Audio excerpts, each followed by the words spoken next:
other things to do going forward, and how to really make impact and have far-reaching impact on society and on our continent and on our nation, Nigeria. Today, we have somebody who is a journalist, a broadcaster, whose work has appeared on the CNN, Al Jazeera, the Washington Post, and other news. And is Nigeria's answer to the Daily Show that featured in the New Yorker magazine and in the Netflix documentary Society, Charles, and on our continent and on our nation. Dangerous World of Comedy. In 2018, he was nominated by the US State Department for the 2019 Edward Murrow Program for journalists under the International Visitors Leadership Program, IVLP. He won the People Journalism Prize for Africa in 2020, and in 2021 was selected as Africa's only representative on a list of 12 writers and journalists from around the world to take part in Substack's inaugural 1 million Substack local program, and so on and so forth. He says he irritates powerful people for a living.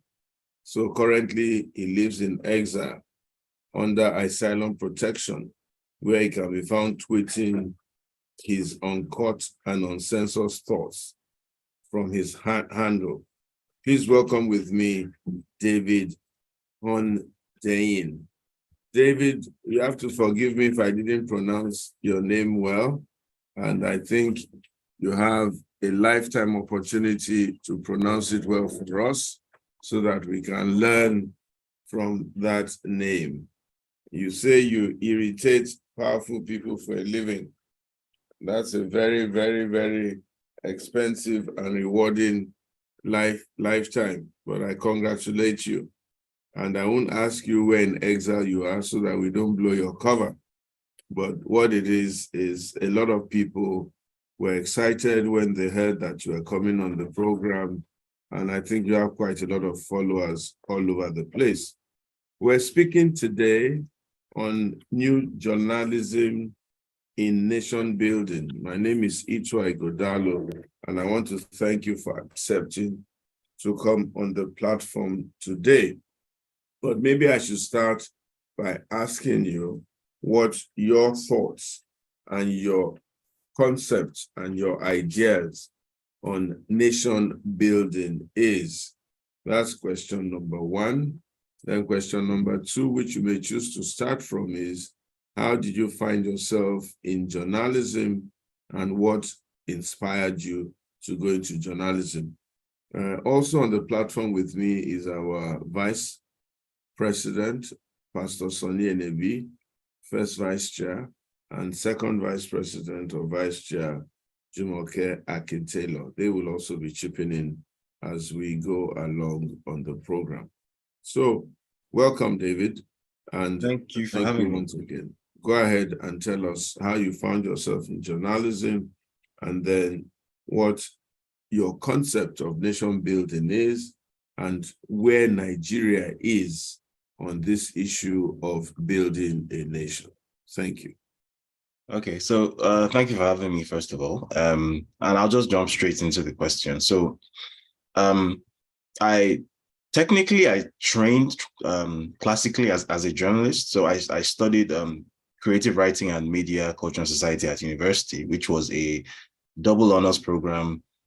So half of it was broadcast and digital. Half of it was broadcast journalism and digital media production, and the other half was English and creative writing with some media theory. So the purpose of that was to create a theoretical and practical basis for an entry into a career in journalism.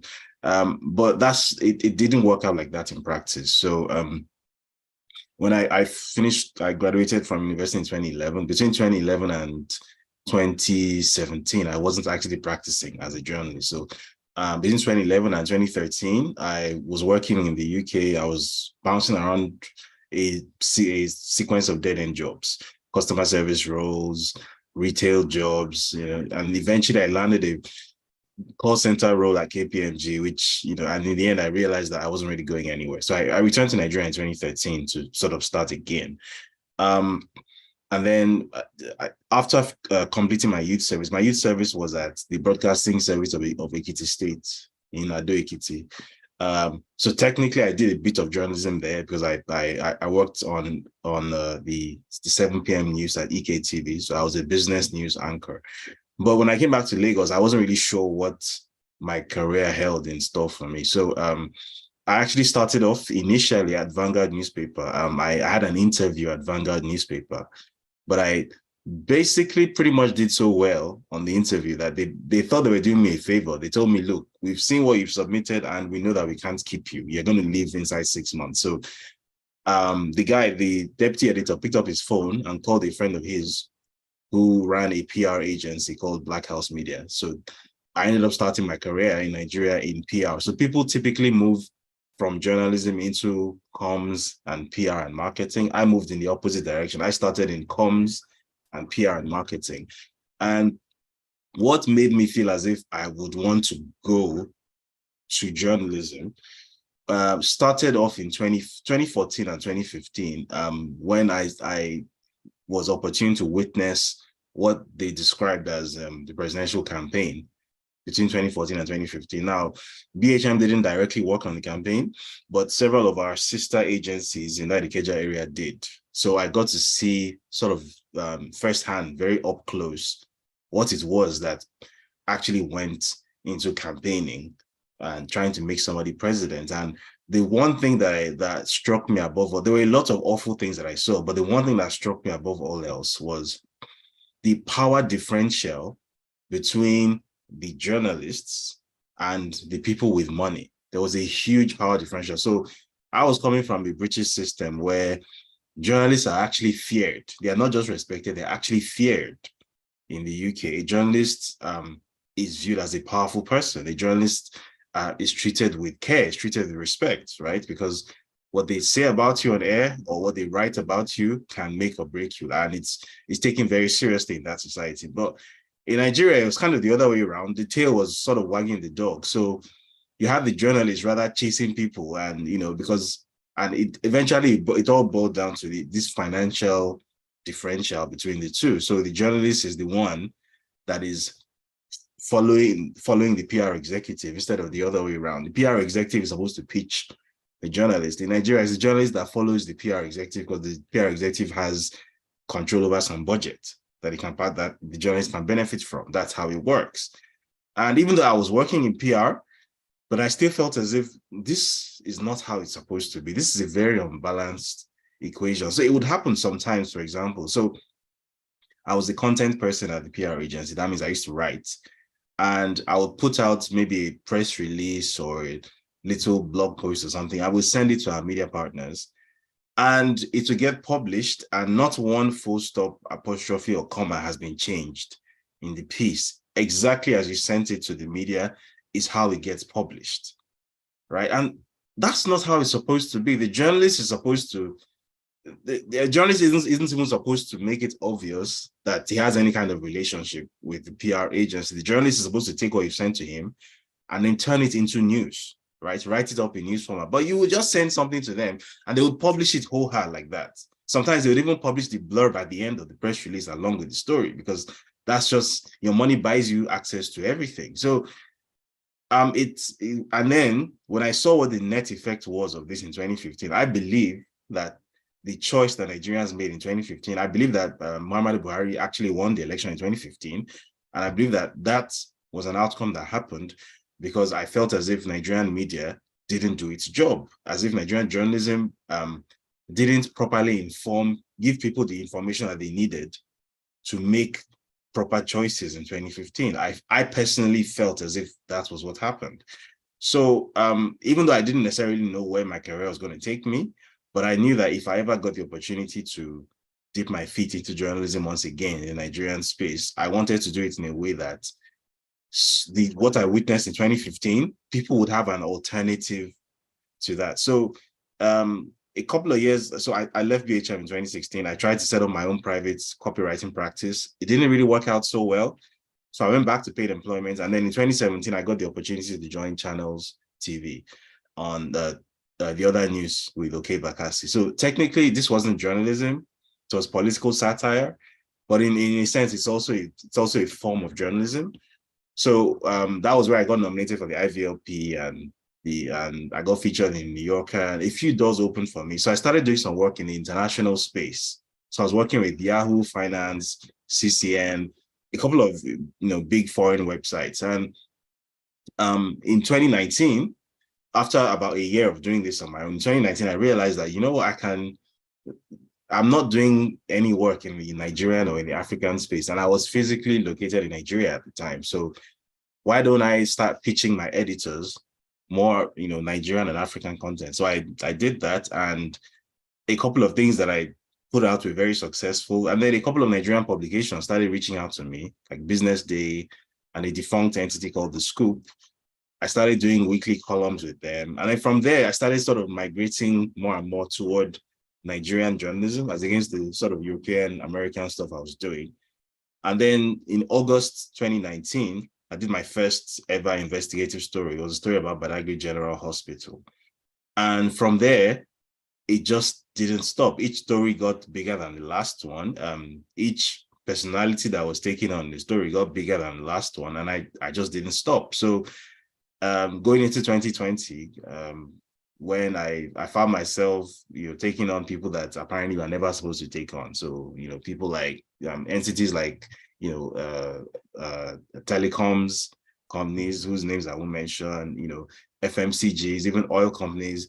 And eventually, toward the end of 2020, after the NSAS protest, when the Lekki massacre took place, I made the decision to voluntarily go into self-exile, because I realized that at that point, with the trajectory that I had and where I was going, there was no way that I wasn't going to end up butting heads with the Nigerian state. I'd already been warned very, in a very, blatant manner by someone who was very high up. So I left, and it was a good thing that I left, because a few months after I left, if I hadn't, I would definitely, something would definitely have happened to me, because the story just got more and more sort of fundamental, just got more and more, because they got bigger and bigger as time went on. So going into 2022, coming into the pre-election cycle, I found myself now in a situation where, just like the way I saw it in 2014 and 2015, again, the Nigerian media was refusing to do its job. There was a lot of disinformation, misinformation, and omission in the news cycle. There was a lot of sponsored content. It was 2015 all over again. So I thought, okay, now I have the opportunity to do that thing that I thought I wanted to do in 2015. So that's what I set out to do.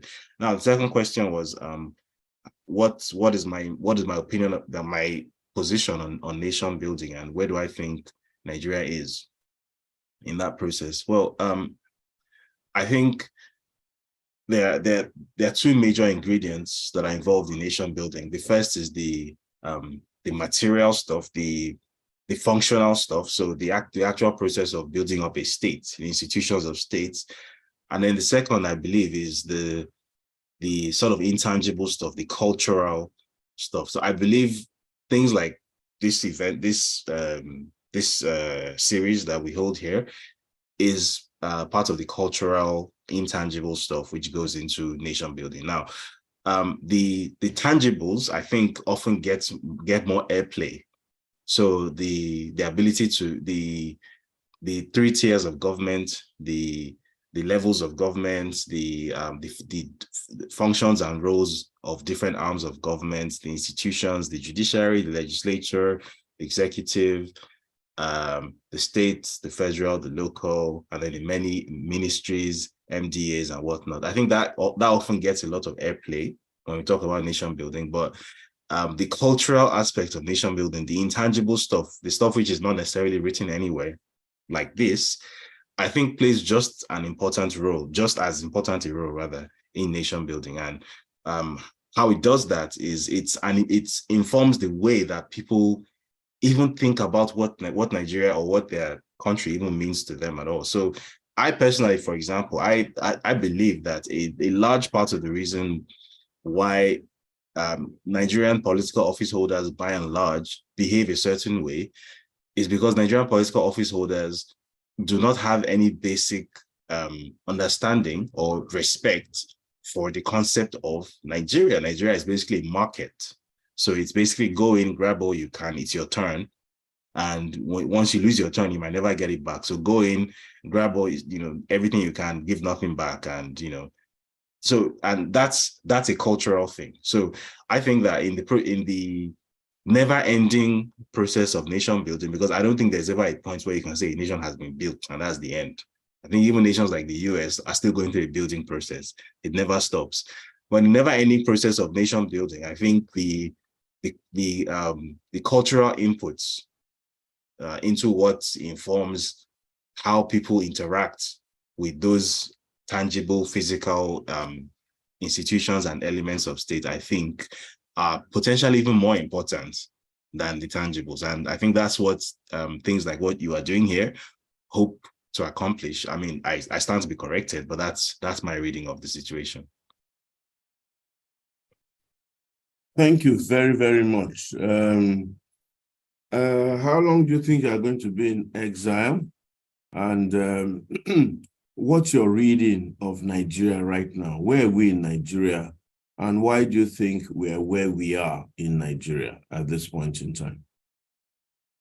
Okay, so that's the first question is a bit of a difficult question to answer because first of all, when I went into exile, I didn't necessarily even know how long this was going to be. I had never done this kind of process before. I remember growing up, I used to read, because I was born in 1990, so I grew up in the 90s. I used to read material from the former members of organizations like NADECO, and I read their stories, but obviously I'd never been through this before. So every day is a learning process, and the situation is still very fluid. So it's very difficult to say. If a less hostile political dispensation comes into being, then I would very much love to come home. But even then, the caveat to that is, even if one wants to come home, just by virtue of the number of enemies one has made, especially having done some of the stories that I've done and taking on some of the personalities that I've taken on, there's a realistic possibility that there may never be a time where it would actually be safe for me to return home, and I just have to deal with that reality. Now, if you can just do go over that second question again, so I answered the exact question I was asked, because I think you asked where do I think Nigeria is? Yes, where are we in Nigeria? What's going on in Nigeria from your perspective, and maybe speaking for your generation? Right. What do you guys think of Nigeria, and what do we do about the Nigeria that we found ourselves in? So I've said this elsewhere before, and to be honest, I don't think the message is really coming through, but I'll say it again. I think the number one thing we're witnessing in Nigeria right now, which for whatever reason nobody seems to really have understood, is a demographic conflict. It's a generational conflict. It's basically two different broad age groups come into direct conflict with each other. So the so-called millennials and then the Gen Zs coming after them, who are now the vast majority of the population of Nigeria, like the overwhelming majority, as much as 70% of the population of Nigeria is under 40, right? So these are millennials, Gen Zs, and Gen Alphas. That population segment is coming into very, very direct conflict with the demographic segment above them, older than them, who happen to be the people who are also in power. So I was at a press conference on Monday where I mentioned this, that so in 2019 there was an incident of xenophobic violence in South Africa against Nigerians, and there was what we call the reprisal attack in Lagos against supposed South African businesses, which rapidly degenerated into something else. And then in 2020, during the COVID-19 lockdown, there was also this very rapid breakdown of law and order, the thing we call the 1 Million Boys gang violence. And then the NSAS protests, which at some point, especially after the Lekki massacre, were going left, turning to something else again. People often have either forgotten these events or remember them individually as standalone events. But I believe that these are actually all a series of escalating events that are all connected to each other, and each one is more serious than the last one. So I believe what is happening is basically a low-key, undeclared civil war between different Nigerian demographics, age demographics. I think that's the basic dynamic that we're witnessing in Nigeria.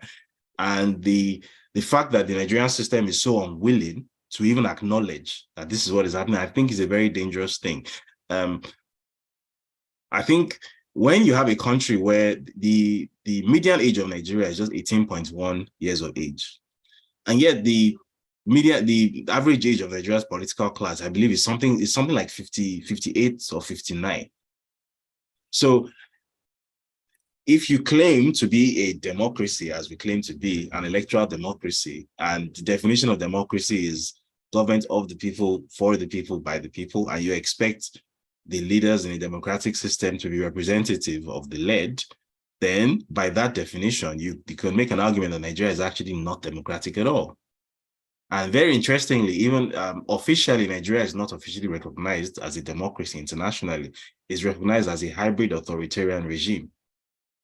So technically, we're not even a democracy at all, even though we hold elections. So what my reading of the situation is that the younger, and when I say younger, I mean 40 and below, the younger generation in Nigeria is coming into its own. However, it's coming into its own at a time when the older generation isn't necessarily ready to cede the public space yet, the cultural, the political and economic space yet, especially the cultural and political space. So there is a huge butting of heads, which has already started, which almost no one seems to be willing to acknowledge yet, and which is going to get significantly worse. So whether it's as I mentioned, those three events, and then the 2023 election, which itself is also an extension of those things, even though, again, this doesn't seem to be widely understood. And after the 2023 election, since the political class in Nigeria seems very determined to ensure that a certain outcome takes place, whether that outcome is actually justified or not, but if that outcome does take place, then there's going to be even more of this sort of visible butting of heads. So it's going to be misunderstood as political conflict or as this candidate against that candidate. But really what it is fundamentally is a demographic conflict. Yeah, it's a demographic conflict. And how do you see it ending or panning out? And where do you think Nigeria is going to go in this conflict that you have described? What do you think? So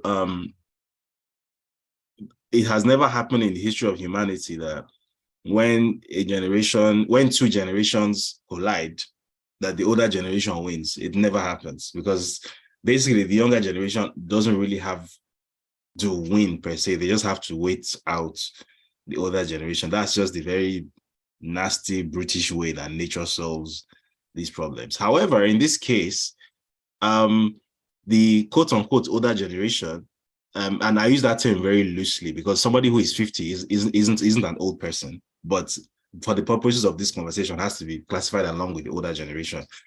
That so-called older generation can still be here in another 30 years' time. So it's a very delicate situation, because short of an out and out, civil conflict, which obviously nobody wants to see, that would be the worst possible outcome. Short of that, it's difficult to see how this ends well for anybody. What I personally foresee is a series of these sort of scattered conflicts, which sometimes rear their heads as actual physical, conflicts and riots and whatnot. Some other places, it'll be cultural conflicts, it'll be electoral conflicts, and there'll just be more and more of these things springing up out of nowhere. If you're familiar with the Chinese term Lingqi, so Lingqi is a form of Chinese ritual torture, which we often translate in English language to mean death by 1,000 cuts.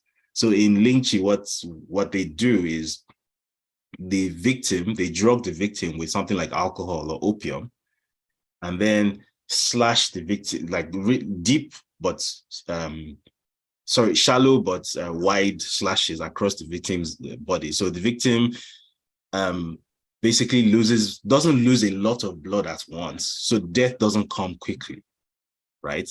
And the victim feels just enough. The victim feels pain, but the opium or the alcohol dulls the pain just enough to keep the victim from blacking out. So basically, the victim is conscious throughout all of this and is feeling the pain, and is literally just slashing the victim little by little. And then, sometimes they would even put out the victim's eye, so the victim can't even see where the next the laceration is coming from. And then it can take up to 11 hours for the victim to die. That's if the situation isn't checked, if something isn't done to basically facilitate this conversation that needs to happen between generations. I believe that's the fate of a Nigerian state. It's not going to fall down in one day and collapse dramatically. That's not going to happen. But I foresee a sort of death by 1,000 cuts scenario where more and more of these conflicts keep springing up, more and more of these cuts keep materializing out of nowhere. And again, it's on their own. Each of these things is not enough to cause any kind of catastrophic outcome. So Nigeria would just about keep struggling along as it has the habit of doing. But over time, it's not a sustainable situation. And over time, the victim will die. How exactly how long exactly that length of time will be, nobody can tell. Nobody knows. It varies, even in Lingchi, sometimes it's 3 hours, sometimes it's 11 hours. If history is any guide, Nigeria has this amazing ability to keep unsustainable situations going for an impossibly long period of time. I mean, we've been paying fuel subsidies now for, is it 4 decades? And for all those 4 decades, we've known that fuel subsidies are inefficient, are unsustainable. And yet, as unsustainable as they are, we've been doing it for 40 plus years. And they are still in place. And even whatever incoming administration comes in is very unlikely to still remove them. Nigeria has a habit of doing that. So is there going to be some big dramatic civil war kind of events? No, I don't think there will be. However, that in itself isn't good news, because it just means that there's going to be more and more of this pain in a sort of very drawn out and tortuous manner, except we finally find a way to have that political conversation, I think, that has never been had in Nigeria's history before. And I think if that happens, then I think that's when we'll finally be able to refer to ourselves as a democracy. Because as it stands right now, we hold elections, we have the paraphernalia of a democratic state, we have a supposedly democratic constitution, we have all of those things, but are we a democracy right now? Are we run as a democratic state, as a democratic society? I don't believe we are. No, but if you say democracy is a game of numbers, 70% of our population is below the age of 30 or 40. Are they not voting, and do they not know who to vote for? How come we're still getting dominated by this 58 class and above? Why is that so? Why? What's going on? What's the 18 to 40s doing? Are they not aware that they can, by a simple vote, decide who becomes president or governor in Nigeria? So if you had said this a year ago, then I think there would have been a lot of, that question would have had a lot of back and forth. But going by the events we've seen over the past 2 to 3 months, I think it's clear to say that demographic did actually wake up to its civic responsibility. They did actually register to vote in their tens of millions, and they did actually come out on election day. Now, they've done everything that has been expected of them in the conventional political sense. They've actually come out and they've actually voted, right? So I'm trying not to let this become a sort of partisan political conversation. So I'm intentionally being as vague as possible, right? Because I know that there's people of different political loyalties here. But where you saw a candidate who was an outsider for a political party that had no hope whatsoever, going from total rank outsider to, actual, not just contender, but being an actual favorite in the space of 9 months, where every credible poll conducted by every credible polling organization on earth stated that this person was in pole position to win the election.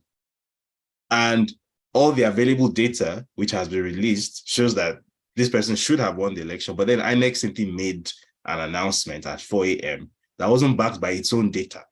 And it still hasn't provided any data to prove how it was that they made this announcement. So what inevitably that tells this younger demographic, which I'm a part of, is that regardless of the institutions and the processes that exist to create the change that we want to see, certain elements or a large part of that demographic is not willing to even play by the rules, right? So shortly after the end of the EndSARS protest, I remember at that time in late 2020, one of the constant themes that was ongoing was, oh, instead of coming out onto the streets to block the roads and constituting yourselves as a civil nuisance and potentially, provoking the government into treating you as insurrectionists, turn yourself into a political platform. You have the numbers, go, line up behind the candidate and vote. And that's exactly what we did, right? And then after doing that, you simply decide, you know what? No, that's it. So the question then is, what exactly are the younger Nigerians, what message is being passed to younger Nigerians by this? Which is why I said earlier that if that conversation is not had, and when I say conversation, I'm not just referring to whether the judiciary or the election tribunal, I'm not talking about that. I mean, in terms of that the older political class sitting down with, the people that it intends to somehow remain in control of, and basically asking them, do you actually want us, or would you prefer that we just go? Because I feel as if that's a question that that political demographic has never actually asked itself. That if you are if you intend to be in a leadership position in a democratic state, do the people actually want you, first of all? Because all the credible data that has come out of the 2023 election suggests that the answer is no, they don't want you. But then you impose yourself on them anyway. So what message does that send? So as I said, this is not a partisan political conversation. And even though I've already nailed my political colors to the mast for a considerable amount of time now, the point is, it's not about any particular candidate, but it's about the fact that if that younger demographic has made its voice heard, which it has done everything that could be expected of it, and then because this older demographic happens to be in control of the security agencies, is in control of the executive, such as INEC, is in control of the judiciary, so whether we accept that or not, and it's also in control of the legislature, which is also very important. Then essentially you then have a country that is very sharply divided. So it's literally state which is controlled by one demographic versus people who are overwhelmingly of another demographic. That has the seeds of a brewing civil conflict, of a very, very long and drawn out civil conflict. I know I said earlier that it's very unlikely that there's going to be some sort of visually spectacular blowout, and I stand by that. However, be that as it may, I remember a few weeks ago I was speaking to a British parliamentary inquiry on a related issue, and I was asked, what do I think the consequences will be if the people who are subverting democracy in Nigeria are allowed to get away with it? And one of the things that I mentioned in my answer was that I hope people realize that Nigeria and its 200 million people are basically two national borders and one Mediterranean crossing away from Europe. So whatever it is that is going to happen, whatever destabilization or whatever it is that's going to happen, is going to affect everybody else. So I'm trying very hard not to let this become a partisan political conversation, but the truth is that the youth or the younger demographic did make a partisan political choice a couple of months ago. I was one of them. I mean, I wasn't physically there for obvious reasons, but I lent my voice, so, and we saw very clearly what happened. So when you then have, and then in addition to simply having their voting choice negated through extrajudicial means, when you even have the people who are representing that older demographic, who are representing the status quo, who were those people? So the two main candidates who were representing the status quo, who were they? These are both people who have either criminal convictions or criminal indictments in international jurisdictions. You understand? And the older demographic was very happy to stand behind those people, that these people represent the values that we are happy to align ourselves with. So this one has an actual, U.S. federal indictment for, corruption, for money laundering, basically. And I'm very happy to associate myself with this person. This one has a what's it called, a drug asset forfeiture for heroin trafficking, and I'm very happy to associate myself with a drug pusher. So the younger demographic looked at that and they made a choice that wasn't one of these two options, and the system came down on them and said, no, regardless of what you have chosen, it's not your time. So the question isn't about whether, what are the young people doing? The young people have definitely done something, and they are still doing something. But the point is the older demographic ready to accept that it has lost and that it needs to actually move on? Because if it's not ready to make that, if it's not ready to have that honest conversation with itself, that the people have made a choice and the choice is not you, if the older demographic is determined to force itself on the people, then I don't think it's, let me honest to say that the reason the older demographic is still in power is because the younger people haven't done something. Because what else can they do? I mean, after making a political decision and an electoral decision like they've made, what more can be required of them? Is it until they hit the streets with cutlasses and guns? Is it until then that we'll say that they are doing something? Because we don't want to see that either.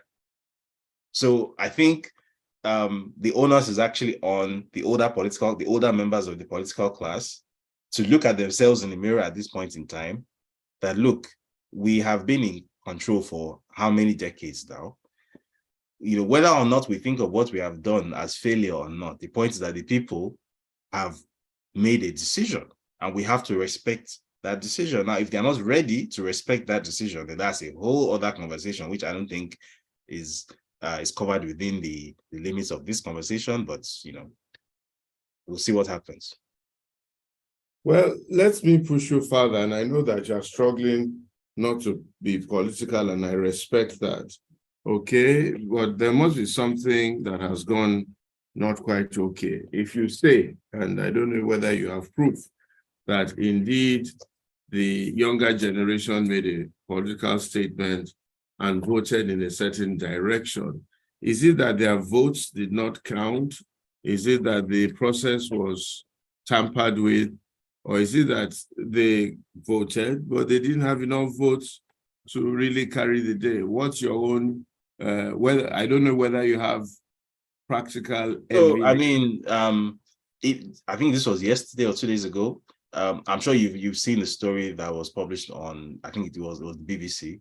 I think Premium Times had already published that story some weeks back, but BBC republished it a couple of days ago. And although it focused just on Rivers State, but that's basically a case in point of what happened around the country on election day. So where you had a state where the data shows very clearly now, comprehensively, that Peter Obi won that state and didn't just win it, but won it with a considerable margin as well. And then the results that were announced were completely at variance with this data. According to the official results announced by Ene, Bola Tinubu won Rivers State, which anybody could have told you was a completely nonsensical outcome. It's not possible, right? In its entire history since 1999, Rivers State has never voted for any candidate outside of the PDP, right? This time around, there might have been a change because of the Peter Obi phenomenon, but there was never going to be a chance that an APC candidate, much less Bola Tinubu, was going to make any kind of significant inroads there. But according to the official numbers, he won.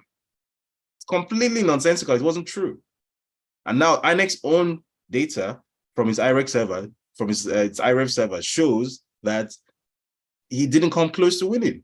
So basically, INEC announced a false result, which constituted part of what it's supposedly the supposed 8 million votes that were awarded to this candidate who supposedly is the president-elect now. And even though the BBC restricted itself to Rivers State, similar things happened all over the country. I mean, in Lagos, for example, where officially, even according to the official results, Peter Obi won in Lagos. Like, think about the implications of that this supposed political juggernaut who supposedly won the election, his own supposed home state, his own supposed political home base, even according to the official results, he lost it.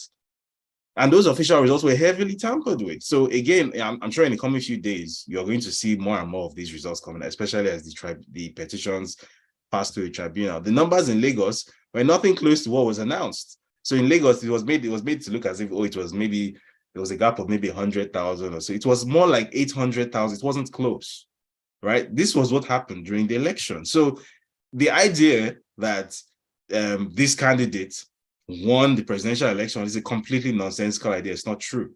He did not win it. However, he was announced as the winner by INEC. So the issue then is the Nigerian establishment, and by establishment, I mean the security services, the judiciary, and the political elite. Are they at this point, are they willing to go through with this? Because I don't think this is the first time that an election has been tampered with in Nigeria. I mean, we lived through the era of Boris Iwu. The 2003 election, we still don't actually know who won that election, to be fair. So it's not the first time things like this have been happening, but I think it's the first time that there has been this much evidence in the public domain that cannot be controverted. And then secondly, the margin of, this sort of obnoxious manipulation that was done, I believe, is the highest that it has ever been in our history. Never seen anything like it before. So I personally don't believe that it was even a smart thing to do to try and manipulate this election, because this was always going to be the most monitored, the most live streamed, the most photographed, the most recorded election in Nigeria's history. So there's just too much evidence in the public domain, and more of it is still going to be coming out in the coming few days. So I don't think it's fair to say that the younger people didn't do what they could. They did everything that they could. And again, not to preempt, some of what you will see coming out in the coming few days, but you will see a few things coming out in the next few days that will make it very clear that the election that was held on May 25 and the announcement that was made at 4 a.m. by INEC a few days later were two completely different events that had nothing to do with each other. Okay, well, I don't know how much evidence you have, but I think that statement that you've made is noted. I'm only going to ask one more question in this regard. And then the second question I'm going to ask you is, journalism, what role is it going to be playing in nation building, and what do you think it should play?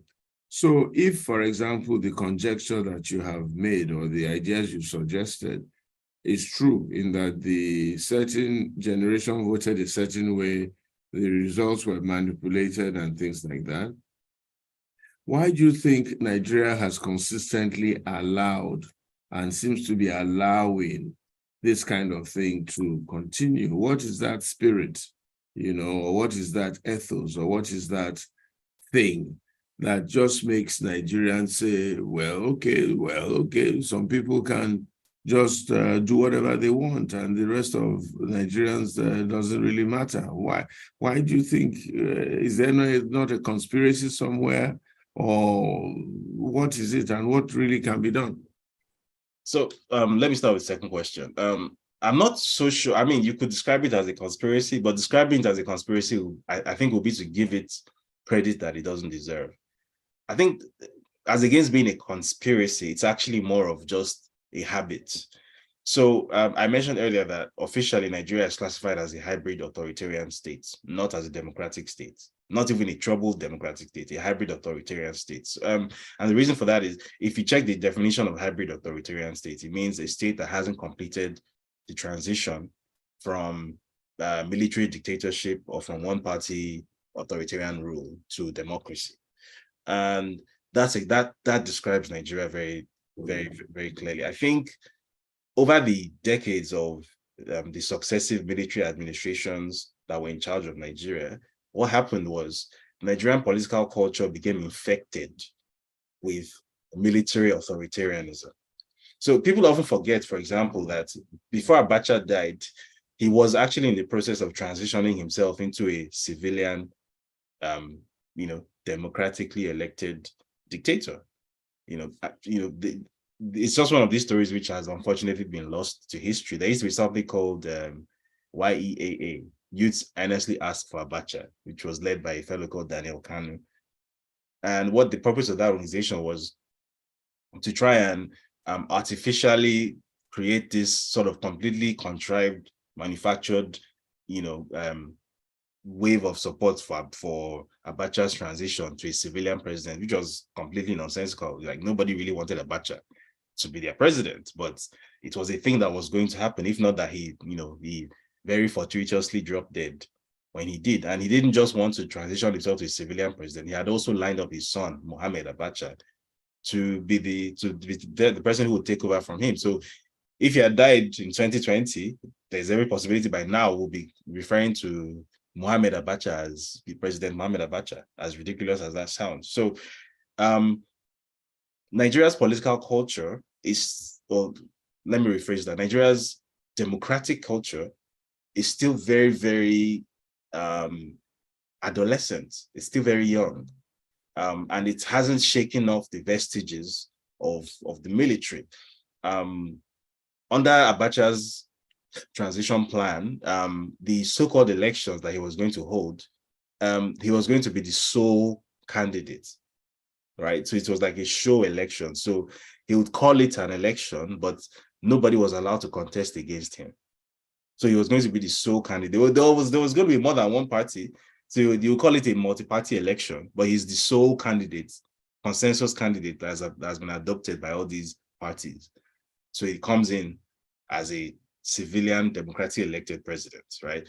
So I think that's that hangover from how the soldiers did things still infects our political culture. Bear in mind that since 1999, there has only been one president that hasn't either been a soldier or had a link to the military. That was just Goodluck Jonathan. Since 1999, Olusegun Obasanjo was an ex-general. Umar Yar'Adua was the brother of Musa Yar'Adua, who was a general. And then you have Muhammadu Buhari, also an ex-general. So Nigeria's entire political democratic system is still in the hands of the ex-generals and the military to an extent. It's still there. So that our system hasn't yet learned how to respect something as important as the will of the people. Our system still sees the people the way the military sees the people. Under the military doctrine, the people are seen as a necessary evil who can and should be bent according to how you want, because you are the commander. So you know what is best, and they kowtow to you. They do what you tell them to do. Under a democratic system, it's the other way around. It's you that has to listen to the people.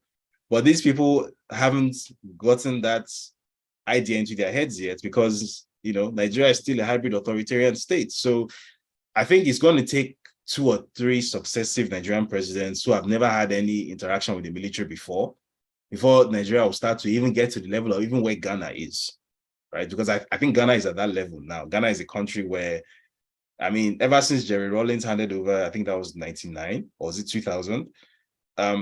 They've had, is it 4 or 5 presidents now that haven't been linked to the military in any way. So you've had John Mahama, the current president, Nana Akufo-Addo. He's a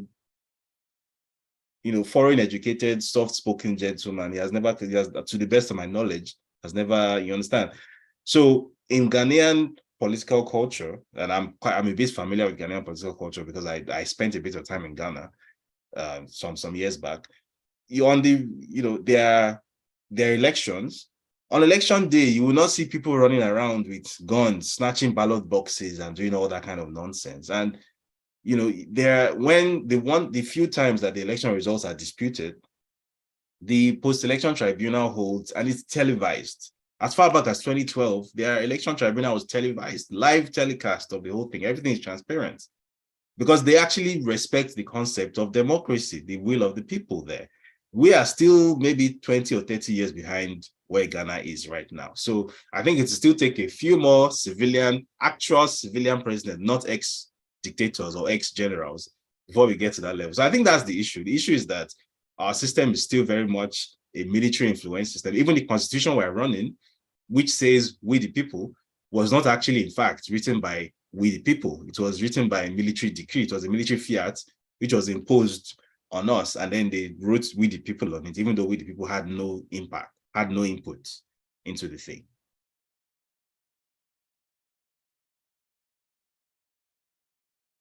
Thank you very much. So what's the role of the what's the role of journalism in nation building? And if you can take a peek at new journalism, after which I'll begin to take questions from the floor. So the edifice of media and journalism is sometimes referred to as the fourth realm. Well, sorry, the fourth estate of the realm. So essentially, what that means is that outside of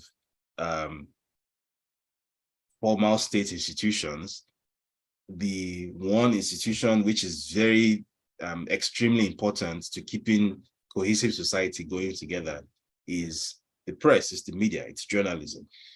And I feel like in the case of Nigeria, journalism used to play that role. And the reason I believe it has stopped playing that role, especially over the past 2 decades or the past 3 decades, is that the military dedicated a lot of effort and invested a lot of energy into destroying journalism and journalists in Nigeria. I was telling someone a few days ago, there was a time when in the 70s and the 80s, if you were applying to go to university, you were filling your JAM form or whatever, applying to study a journalism program. I think then it used to be known as mass comm. I hear it's now been broken down into different degree programs, which I think is a good thing. Back then, going to university to study to be a journalist was looked at the same way as someone going to university to study medicine or law or engineering is today. But because of the very dangerous let me rephrase that. Because of how the military perceived journalism to be as a danger to its power, because of the power that journalism has, the power to shape perceptives and shape narratives and shape public opinion and perception. And the military was absolutely terrified of that. So the military invested a lot of power, so invested a lot of energy into, first of all, going after individual journalists and making the practice of journalism as dangerous as possible.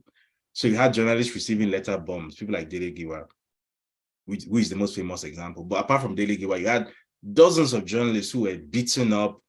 You'd be sitting down in your office, in your newsroom, you'd have soldiers breaking in with guns, shooting people, breaking equipment, cutting newspapers away, all that kind of stuff. That used to happen a lot in the 80s and the 90s, specifically under Babangida and Abacha, because I think no two men in Nigeria's history have done more to destroy the concept of a free press and journalism than those two, Ibrahim Babangida and General Sani Abacha. Those two, they are the real villains of this piece. Not even Buhari comes close. Those were the two. So between 1985, when Babangida came into office, and 1998, when Abacha died, the very damaging and unfortunate thing that started to happen was the very best students, the smartest people from secondary school going to university, no longer wanted to study mass comm, or their parents wouldn't let them because it was too dangerous. So it was, okay, go and study petrochemical engineering, go and study aeronautical engineering or aviation, go and become a pilot, go and study medicine, go and become a doctor, study law, become a lawyer. Journalism used to be one of those highly regarded professions, but it was too dangerous. And then in addition to being too dangerous, the military also targeted the business model of journalism and made it unprofitable, right? Rendered it, so basically, in addition to taking on all this risk, you will also be poor. So nobody wanted to do journalism anymore. So what mass comm then became was the backup subject that you put on your JAM form when you feel like you're not smart enough to get into law or something, but you still want to go to university. So you put mass comm as your backup subject. So the people from the back of the class ended up becoming the journalists of today. I know that's not something that sounds very nice to the ears, but that's just the reality. So that's what the military did to journalism in Nigeria, which is how come I think journalism no longer plays the role it's supposed to play in nation building in Nigeria. But what ideally it's supposed to do, and what I hope someday, especially with the growth of independent spaces on the internet, what I hope it will once again do someday is hold people accountable, because that's the number one job, in my opinion, of journalism, which is why I describe myself on my bio as somebody who irritates powerful people for a living, right? I forget who it was that said this, that the purpose of journalism is to afflict the comfortable and comfort the afflicted. That's how it's supposed to be. So if what we're doing as journalists in Nigeria is running PR and nothing else, I've actually had a journalist, a supposed senior journalist, tell me that what you are supposed to do, if there's maybe a scandal or something that comes out of the government, what you're supposed to do is that you wait until the government sends you a press statement, and then you publish that press statement, and then you've done your job, basically. That is what is in the press statement that establishes the facts of the matter, as though the government cannot tell lies, or the government does not regularly tell lies or something, right? And this is a supposed senior journalist, much older than I am, very well regarded, So if that's what you call journalism, you are just maintaining your access to power, and you're being friendly with people in power so that they give you favors, they give you money, they give you, PR jobs to do here and there. I don't think that you are helping the situation at all. I definitely don't think that will help in any kind of nation building. I think you are actually destroying the nation. You are an accomplice to the nation destroyers. What I hope to be remembered as someday is one of the people who was part of a new wave, a resurgence of what journalism used to be in Nigeria. And I'll just quickly close on this. I forget I think his name was, I forget his first name, but his surname was Masebu, right? He was somebody that he was a very well-regarded journalist in the 80s, and he later became a university professor, from what I'm made to understand. And there was a book of his that I once read, and something that sort of really stuck out for me when I was reading his book was that even in his time, he wasn't necessarily liked by everybody. There was this perception that, okay, yes, we know you are you're an excellent communicator, you're a good orator, you're a wonderful writer, you have this talent, you have these skill sets, and we know that you have a passion for putting the truth out there and everything. We know, yeah, all of that is good. But sometimes you don't always have to pick fight with everybody. You don't always have to, sometimes just play nice, be friendly with people now, and because he wasn't, the name is Stanley Masebo, because he wasn't the type to agree to compromise himself in that manner, eventually he's who ended up leaving the country, right? So what that told me was that even back then, even when journalism was doing what I thought it was supposed to do at the time, even back then, there were people who were under the impression that their individual interests or their access to power, whatever, was more important than the interests of building a country that would be useful to everybody, right? So what I believe now in my position as somebody who is trying to build some sort of independent platform or a series of independent platforms, and who I think is going to be just one part of a first wave of these independent platforms, because more of them are coming. The people who are coming are not even in their 20s yet, they're in their teens currently, right? They are the Gen Alphas. They are coming, they are the real deal. We are just jokers compared to them. What I believe is that when those people come, that is when you will start to see the sort of the Nigerian public space that's when you start to see the sort of behavior that you would like to see in it, because that's when you start to see politicians and civil servants and judges and everyone around them actually being afraid of the media, which is how it's supposed to be. I know you said you didn't want to ask me where I was so as not to blow my cover, but I think it's common knowledge. I mean, I attended a press conference in London on Monday, so I think it's common knowledge. Currently, I'm in the UK. I don't spend too long in one place, but currently I'm in the UK. And here it is the case that where a journalist shows up, right? Which is not to say that a journalist is like God or anything. Yeah, that's not true. But where a journalist shows up, whether it's in the House of Commons, or it's at Chatham House, or it's in a restaurant, or wherever, right?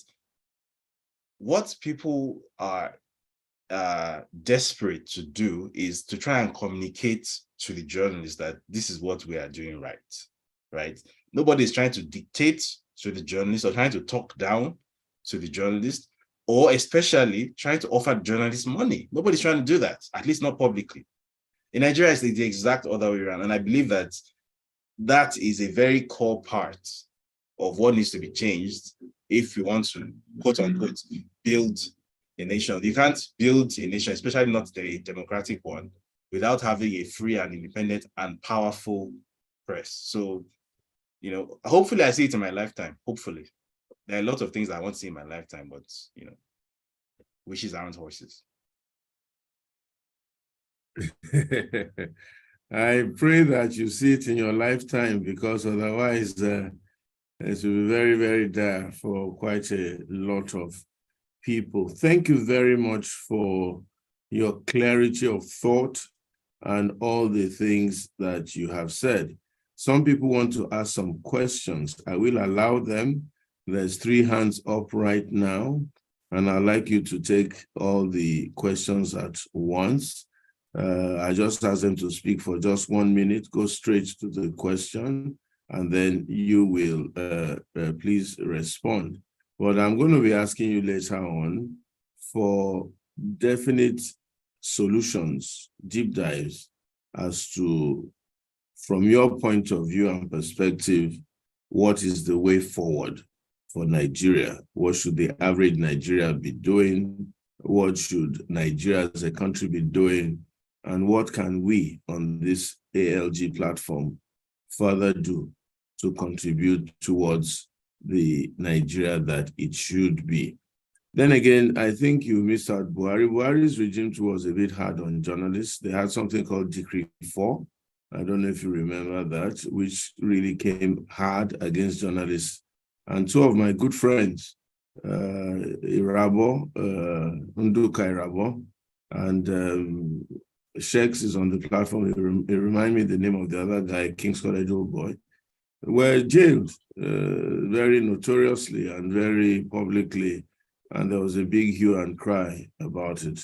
The Buhari Idiagbon regime, and they were very, Tunde Thompson was his name. And they were very, very, very hard on people, and especially on drug pushers and things like that. It was a very, very draconian, that was how they described that regime at that time. Of course, Babangida too had his own style. He had this gap to this demeanor, but he had a way of really packing a lot of punches, and he ran the SSS almost in Gestapo style, and so on and so forth. So Elder Tunde, Mr. Ade Alabi, and Engineer Femi Olowe, and Mr. Ituah Ighodalo, I will take your questions for our guests. Please go straight to the question or to the comment, 1 minute exactly, so that we can take as many as we can tonight before we close. I promise you that we'll be out of here by 6:30 or 6:35 on the outside. Elder Tunde, please unmute yourself and speak. Yes, thank you very much. Thank you very much. Everything you said appears to be logical, very honest, good appraisal of the Nigerian situation. I respect you a lot. But what I want to disagree with you is not so much of a disagreement, but a little bit of my own opinion, is that you may not know whether the INEC are really corrupt or fraudulent, or whether they are giving wrongful result. It is very impossible to tell. For me, I find it impossible to believe that Obi actually won Lagos, because I know it be virtually, I know a lot of Yoruba people who told me that they voted Obi, but regardless of those few numbers, I don't believe Obi won Lagos. But if Tinubu was deprived of Lagos by anybody, I can't say INEC, and that is where I find your assertion or your opinion a little bit contrary to what we can call no evidence, in the sense that you don't know what INEC did, whether it was INEC that was responsible for declaring Obi as winning Lagos, or whether Tinubu did not actually win the Nigerian election. But what we know is that he's now the presidential elect, and he's going to be sworn in on the 29th, whether we like it or not. And the reason why I said that is that with the Nigerian system, those who detect how the democracy of Nigeria is being conducted are the civil servants, are those who are working in the local authority. So you have to be working for the government to determine the shape of democracy in your country. So I don't see any court ruling that is going to disqualify Tinubu at the moment. I don't see any logical evidence presented against INEC or against Tinubu or in favor of Obi. You may say whatever you want to say, whether Tinubu was a criminal before in this United States, but they welcome him. They don't see him as a criminal anymore. They see him as a president-elect for Nigeria. That is where I find your kind of analysis a bit of disagreement with mine. I agree with you to everything that you said. Anything, it looks like you are a journalist. You appraise the situation very logically, mathematically. See what apologies, sir. I'm so sorry, sir. I don't mean to jump in. We did say 1 minute, and we want to try to keep to time. I have finished. Thank you. We want to finish. I have finished. I have finished. It's okay. I have finished. Thank you, sir. Thank you. Yeah. Mr. Alabi, please. Okay. Yeah. Okay. Please, David, make notes of what they're saying so that you have your responses. Mr. Alabi, please. Good evening, Pastor. Good evening, Pastor. How Good evening. I'm fine. God bless you. This is Pastor Alabi speaking. Mr. David, good evening from Nigeria. I was in one of your shows, Dr. Damage's show the other day, and I remember, if I'm correct, yes, you are the first person that was dug out the issue of dual citizens of Mr. Tinubu. What I want to know is that, because after that, there were a lot of legal interpretations to it, and the legal interpretation seems to differ from what you claimed that day. I want to ask, do you also seek for legal interpretation to every information you find out before bringing it to public domain? I'm asking this question because for us here in ALG, it is about nation building, so that we don't even use some information to also destroy what we are trying to build. That's number one. Then number two, which is the last one, is what is your statistics about the 17 northern states concerning the presidential elections? The 17 northern states, that is outside Benue and Plateau. Thank you. Thank you very much. I think you got those two questions, David. Okay, great.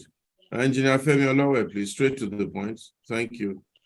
Okay, good evening, Mr. David. Good evening. It's good to see you. Okay, I'm one of your followers. Okay, and for quite some time now. Yes, I've been following you. Okay, so to start with, the first question, even though it's directed to you, not me, I would just like to say that 25%, I mean, we have about 25 million people in Lagos. About 60% are the youths. And if you take the statistics, you know that 15 to 30 years of age are accounting for this system, 60%. So which means, and if you also go to take the opinion polls, you find out that the youths, they are mostly following obedient movement. So this may also explain the reason why Obi will win in Lagos. That's by the way. We will do justice to that. For me, on a lighter mood, I want to ask, are you a brother to Benjamin Hundeyin? That is one. But on a more serious note, I would like to tell you first, because there are about 2 or 3 questions I want to ask you. This platform, ALG, I don't know, we have a lot of people, or maybe perhaps journalists, who are always with us, such that whatever we see on this platform, even before the record button is clicked, they are already out in the public domain. So I want you to be careful with the answers you're going to give my question. So you will see it out there. So first is this. Why are you always after the story of Tinubu? Because I know you talked about his dual citizen. I read all the story, all your write-up about the 1993 the scandal over there, heroin drugs. And I'm able to link all of them. If I have done more than you. I know the person that fell from upstairs recently, last year, October, and died, is from Ibadan. And I also know the name, and I know the connection. You have to close, sir. We are taking a bit more time. Okay, sorry. So what I'm trying to say is that the second question now is that why are you always after him and his story? Then the third one is, I wanted to clear your name now.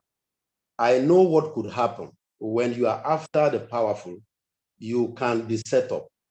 Now, and I want you to be careful a lot. Would you like to shed light on what happened in, I think, Oxford University in the UK to you, the issue of making money for yourself against the policy of the school? Would you like to clear the air on that? Thank you so much.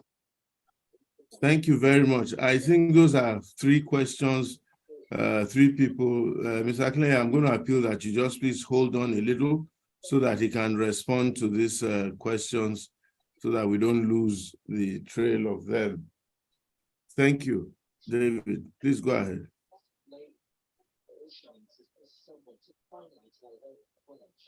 You need to unmute, David. Right. Okay, so I was taking notes. So I mean, the first wasn't really a question, it's more of a comment. The gentleman who says he doesn't believe that Tinubu won Lagos. Well, I guess we have to agree to disagree on that one. I guess that's just a matter of opinion, and it's also a matter of what the data, the emerging data, will tell us as the court process goes on. So Isobi, I said, I don't believe Obi won. Sorry, yes, you don't believe Obi won Lagos. Well, yeah, I guess it's a matter of what the data will say, and it's a matter of what the court process will say as that moves on. So I don't really have much to say about that, because it's a difference of opinion. So I mean, you believe one thing, I believe another. We're both allowed to believe different things, so there's no right or wrong answer. The second question was from a gentleman who asked, do I get legal advice or do I get legal opinions before speaking on certain issues in the public space? Well, the answer is yes and no. Yes, to the extent that if I'm going to offer something that amounts to a legal opinion or to an interpretation of the law, then obviously I will need to speak to a lawyer first, which I often do. On the other hand, if it's something that is very sort of cut and dried, so for example, where the Dr. Damiji show that I think you referenced, where I spoke about Tinubu's issues with his Guinean citizenship, I think a lot of people were determined to mishear or to misunderstand what I said, because when I brought out this issue of the fact that he has Guinean citizenship, what everybody immediately went to town with was, oh, Tinubu has dual citizenship. You can't run for president if you have dual citizenship. Meanwhile, I said nothing of the sort. My issue was on this INEC EC9 form, where you are supposed to indicate, there's a question that is asked, have you obtained citizenship of another country? And the answer is yes or no, and you tick no. And that entire document is a sworn statement. So if you lie on that statement, you have committed perjury, which is a very serious criminal offense in Nigeria. So in addition to the fact that perjury is a criminal offense that entitles you to 14 years in prison in Nigeria, lying on an INEC form itself under the Electoral Amendment Act 2022 is an act that gets you disqualified from the election. So I don't need a lawyer to tell me that. That's so it's like, it's not my fault that people then refused to hear what I was saying, and instead went to town with a completely separate narrative that had nothing to do with what I said. So people spent days debating each other on TV about whether dual citizenship or no dual citizenship. That was completely beside the point, right? So yes, there's a part of the Constitution that says dual citizens aren't allowed to run for president, but there's also legal precedence that states that as long as you have Nigerian citizenship, your dual citizenship doesn't matter. So again, there's a lot of, which is why I stayed away from that altogether. So I think people should listen carefully to what I say, as against listening to what people said I said. And then I think there was another question about something called 17 northern states, apart from Benue and Plateau. First of all, there's no such thing as 17 northern states. There are 12 northern states, right? And then there are 7 middle belt states. So I think we should be very clear on that. This idea that there are 17 northern states and then somehow Benue and Plateau are so it's either there are 19 northern states, either we're classifying Nigeria as north and south, so there's 19 northern states, or if we're talking about core north and middle belt, there's 12 northern states and then there's 7 middle belt states. Now, from what I can tell, and for very obvious reasons, Peter Obi did very well in the middle belt for obvious reasons. And when I say obvious reasons, I mean the fact that for 8 years, the middle belt has suffered probably more than any other region in Nigeria in terms of genocidal violence, right? There's been a whole report written about this violence, which made its way all the way to the US vice president. It was because of that report. I worked on this report. I was one of the people who worked on this report. It was because of that report that Nigeria was designated in 2020 as a country of particular concern for being a violator of religious freedom. So even though that wasn't what we asked for a lot more than that, but that was what Mike Pompeo gave us. And then, Joe Biden came in, and one of the first foreign policy decisions he made was to take Nigeria off that list for reasons best known to him. So, but yes, for those reasons, the APC did very poorly in those states, and with good reason. They felt as if for 8 years they've been slaughtered wholesale, and the APC was sort of very happy to sit down and watch it happen. So it's not such a surprise that Peter Obi will do well in those states. It's not so much that they might even be particularly enamored with Peter Obi, but it's simply for the fact that it's a protest vote against the incumbent administration. So I don't really see that as a surprise. And also even in the so-called core northern states, the 12 northern states, they also suffered a lot over the past 8 years. Because I think when we talk about politics in Nigeria, people spend a lot of time talking about how, this ethnic group or this geographical area can never vote for somebody from this ethnic group or that geographical area. Meanwhile, the reality on the ground is often not so simple. The North also suffered a lot over the past 12 years. A lot of this genocidal violence also took place in the so-called core North as well, even the Northwest, which used to be relatively stable and peaceful. It's for the first time in Nigeria's history, well, not for the first time, but for the first time in recent, definitely post-colonial Nigerian history, we've started seeing civil conflicts between Hausa and Fulani. That never used to happen before. And that's purely as a result of what has happened over the past 8 years. So the idea that Peter Obi could not have done well in those places is, again, I think that's a very fanciful idea.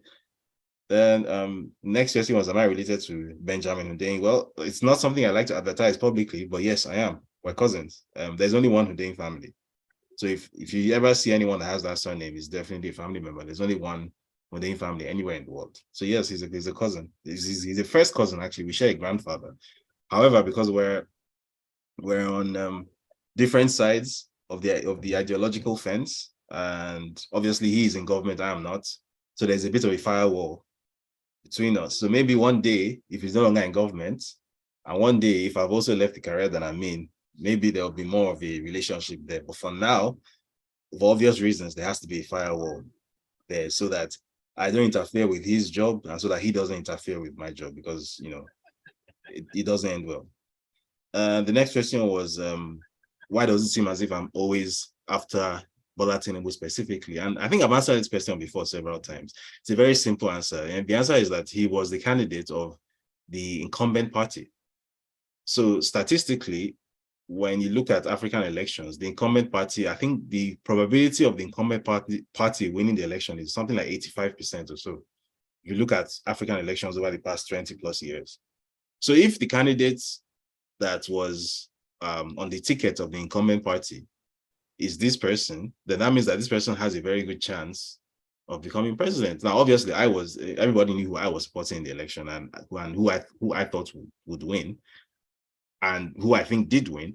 But the fact is, Tinubu was always going to have a chance one way or the other, because that's how African politics works. So I thought it's very important that the person who is running on the platform of the incumbent should be subject to even more scrutiny than the others, because first of all, apart from the fact that he has or automatically has a chance of winning just for the fact of being on the incumbent platform, the incumbent party is also on trial here. So every election, in my opinion, is a referendum, and it's a referendum on the performance of the incumbent, right? So if the incumbent party, after spending 8 years in power, has done well, then you will never see things like people registering to, for voters' cards in their tens of millions, because the only reason people register to vote in those kinds of numbers is because they want to change something. If people are satisfied with the status quo, they don't register to vote.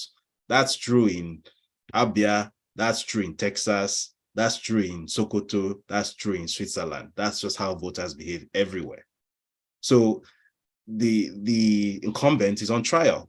So obviously the incumbent has to be subject to more scrutiny than everyone else. And then apart from that, and this is the final point on this question, apart from that, no other person on the ballot had anything close to that amount of baggage.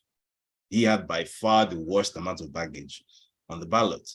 So there were other people who had some sort of criminality on the ballot. I remember the candidate for I think it was the ADC, he had an indictment, I believe, in the US, and he actually stepped down. Like, he actually, when this was brought to light, he stepped down. He stepped away from the ticket.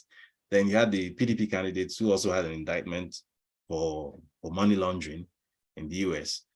He didn't step down, obviously, but in my opinion, the most important thing that needed to be spotlighted out of all the candidates that had all this baggage was this particular one, because so all those other crimes that I've mentioned are sort of white-collar crimes.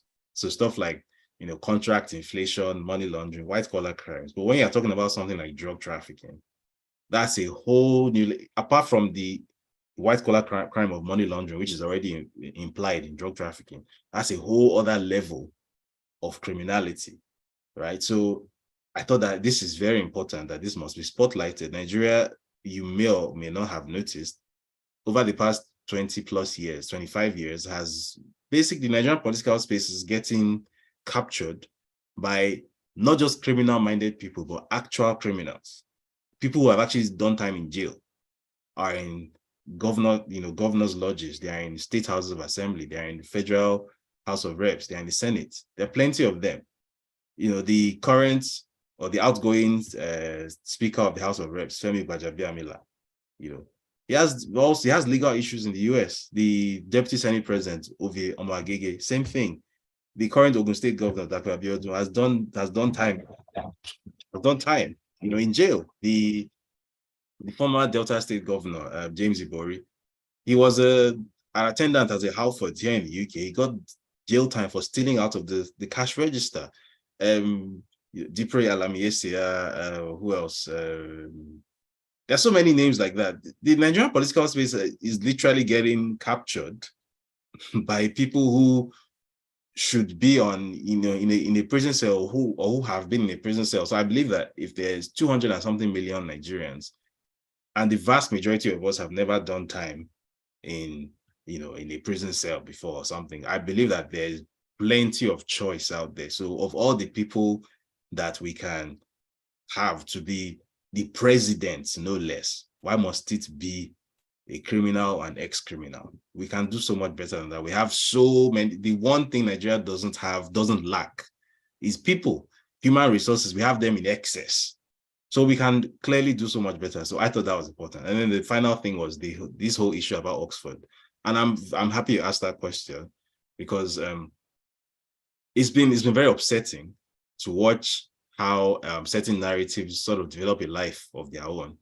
And even when this thing has been proven to not be true, some people will still just decide that no matter what, we're going to continue pushing this narrative. So the thing that was published by that student news blog, which by the way is being legally challenged, they received a letter from my solicitors, or they will shortly receive a letter from my solicitors. But what they published was that somehow the fact that my book launch was supposed to hold at the African Studies Center at Oxford University, and it was shifted to the School of Medieval Languages at the university.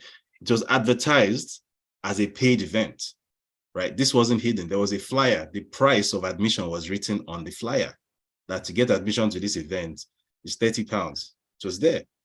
I publicized this on my Twitter page weeks in advance. And by the way, this is a very common thing. There are several university events at Oxford or anywhere else which are ticketed, that you have to buy a ticket to come in. So for example, the week after I spoke, there was another event also at the African Studies Center, where I think Ghana's foreign minister came to speak, and it was also a ticketed event. It was £20 to get in, right? So it's just a normal thing that if there is a speaker who has some sort of, there are a lot of people who want to watch this person speak and is coming to speak, you buy a ticket. And then in addition to buying a ticket, because it was a book launch, my book was on sale, right? So as far as I'm aware, there's nowhere in the world where you print a book, or your publisher prints a book and then gives it away to people for free. Of course, people will pay for it. So what these people went and printed was that, they thought that because it's an event happening at the university, that they should get in for free. I don't know who told them that, because it's a ticketed event. And that because they couldn't get in for free, therefore, something is wrong, that they didn't expect to pay for this thing. Like the whole thing was just so nonsensical. So the day before they published the story, they reached out to me asking, is it true that I was kicked out of Cambridge? Is it true that my fellowship was terminated? And I showed them the letter from my director at Cambridge, stating very clearly that no, this didn't happen. And where did you get this information from? And then they still went and published it in the story anyway, that David was terminated, his fellowship at Cambridge was terminated, which was simply not true, which is why my solicitor is going to have a word with them, because they published basically something that wasn't true. And then they reached out to me for comment, and I showed them evidence that this thing isn't true. And then they just published it anyway, and then didn't mention the fact that they reached out to me, and I showed them evidence that it wasn't true. So, and to give you some perspective on this is a supposed student newspaper whose email address is at gmail.com. So that should give you an idea of the caliber of. So I was even surprised that Nigerian media that supposedly takes itself serious now started reprinting what some student's blog in Oxford with at gmail.com email address printed, and started publishing it in Nigeria as facts. And they started saying, and then, in my opinion, the most upsetting thing of all, or the most mischievous thing of all, which is what made it very obvious to me that this is a sponsored attack, was the fact that they used the word fraudulent in the headline. What is fraudulent about a book launch? So you pay to get into my book launch, and then you have to pay to buy my book. So how is that, is that not what happens at every book launch anywhere in the world? Why does the fact that it's David Hundeyin book launch make it fraudulent? So who is behind this? So that's when I started sort of looking into the background, that who is really behind these people? Because I don't know these people from anywhere. These are a bunch of British teenagers. I don't know you from anywhere. You can't even spell my name. So where is this coming from? And then I realized that, okay, this is where this is coming from. It's a certain, Nasir El-Rufai, who happens to be a patron of the African Studies Center and is a patron of St. Anthony's College at Oxford as well, who seems to think that the fact of me having an event at Oxford is somehow disrespectful to him because two of us are, political enemies or whatever. So, this is how he tries to destroy people, right? So in any case, well, it definitely didn't destroy me. I'm still here. However, there will be legal consequences. That much I can say, because you can't just go around printing things about people and using words like fraudulent and then not being able to back it up. I mean, I reached out to them again afterwards. That what was the purpose of this story? Why did you print this? Like, this is not true. You told people that I was terminated from Cambridge. This did not happen. Why did you print this? They didn't answer. So, and when you bear in mind that these are a bunch of 18, 19, 20-year-olds who's, for lack of a more polite term, their frontal lobes haven't finished developing yet. So what exactly do they even know about me to start printing these kinds of things? So, and then very tellingly in the Nigerian space, the week after this thing was published, you then started seeing sponsored posts on Twitter and Facebook, like actual sponsored posts, like somebody paid money. And it's a post calling, David Hundeyin is a fraudulent scholar, kicked out of Oxford. First of all, I never had any affiliation with Oxford. My fellowship was at Cambridge. It just so happened that my book launch was taking place at Oxford. So, David Hundeyin was kicked out of Oxford. I was never in Oxford in the first place to be kicked out of Oxford. So this is what I mean when I say people should settle down and read things first.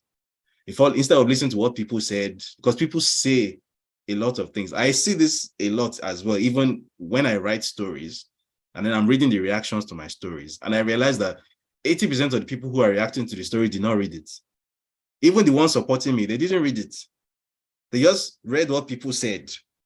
And then it's just two different types, two groups of people, speaking nonsense to each other without actually reading the source material. So I think it's very important that people should read things instead of just always reacting first.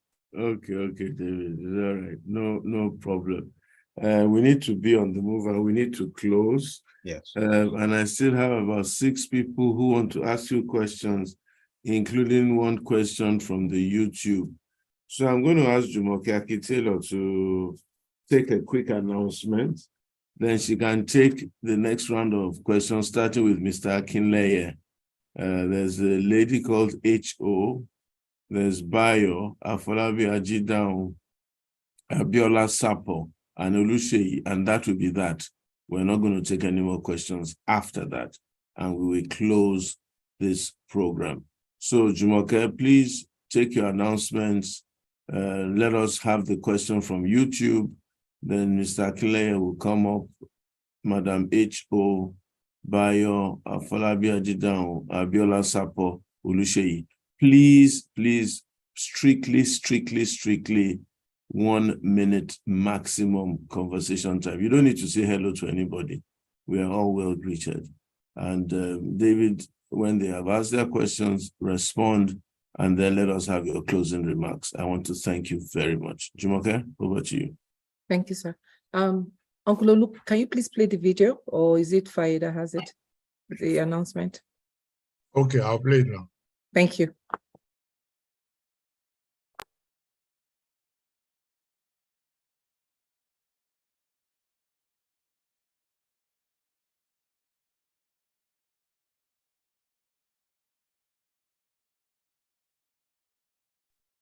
So maybe while you're queuing, I can take one announcement, take one question from YouTube. Mr. David, so glad you're here. Thank you so much. And we know that someday you'll be back in Nigeria. There's a precedence for that. Welcome to Africa Leadership Group, the Nigeria Leadership Series virtual town hall meeting, which holds every Thursday, 5 p.m. West African time, same Zoom link as displayed on your screen. To help curb hackers, kindly rename yourself if you entered the platform with the name of a device. We ask that you keep your comments in the chat kind and respectful. We do not condone violent, abusive, or divisive language of any kind. Help disseminate the weekly flyer to your contacts and social media handles, and subscribe to the YouTube channel displayed on your screen. If you are interested in engaging with ALG, please complete the form displayed on your screen. ALG's School of Leadership and Governance, SOLAG, will launch its Citizens Responsibility course in June 2023. To register and attend the course, please complete the form displayed on your screen. Please support ALG's Nigeria Sacrificial Fund, created to raise funds for the development and execution of ALG's The Nigeria Project Challenge, grouped into the following 10 components: RLN, Right Leadership in Nigeria; CR2N, Constitution Review and Restructuring Nigeria; MBCE, Nation Building, Enlightenment and Citizen Empowerment; PRDU, Peace, Reconciliation, Dialogue and Unity; CEOOSC, Championing Education and Out-of-School Children; TAAC, Transparency, Accountability and Anti-Corruption; TAEP, Transparent, Accountable Electoral Processes; WINB, Women in Nation Building; YEP, Youth Empowerment for Nation Building; LOGROD, Local Government Resource Opportunity Development; and send your sacrificial contributions to the account information displayed on your screen. Please note that ALG runs a transparent account system and will provide quarterly reports on all funds received and expended. For more information on ALG, please visit the website at www.africaleadershipgroup.org.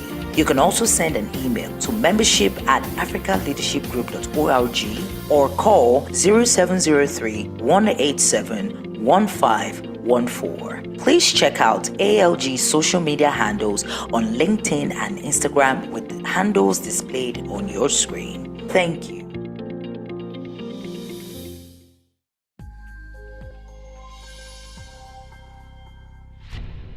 Thank you so much. Thank you again, Mr. David. So glad to have you here. And we're praying that you'll be back in Nigeria very soon. We've seen that the guy you're named after in the Bible did go back home and he was crowned king. So you will be back in Nigeria at a safe time. The question from the YouTube channel from Mr. Adeolu: what is the worst case scenario if the older generation refuses to relinquish power peacefully? That is looking like the scenario currently. That's one question from YouTube. And then I'm going to ask Mr. Ituah Ighodalo to ask his question. Go ahead, Mr. Ighodalo. Thank you, my sister, and thank you, everyone. Thank you, David. My question is based on the population graphics that you mentioned as to Gen Z, the millennium and things like that. It will look like from age 40 downwards, the entire population of Nigeria right now carries the youth, and the youth carries the future. At this particular point in time, don't you think that the youth right now should start the nation building by starting grassroots campaigning and then nominating themselves voluntarily to leadership? That's my question. Thank you so much for keeping that short and to the point. May I have Ms. H.O., please?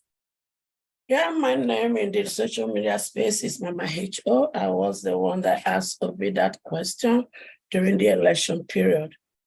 So I want to start by saying, David, thank you so much for being committed to the truth, because the truth we know is what will set us free as a nation. So my first question to you is this. I know we are struggling with 2023, but my eyes are on 2027. What do you think the younger generation needs to do to be able to prepare solidly for 2027?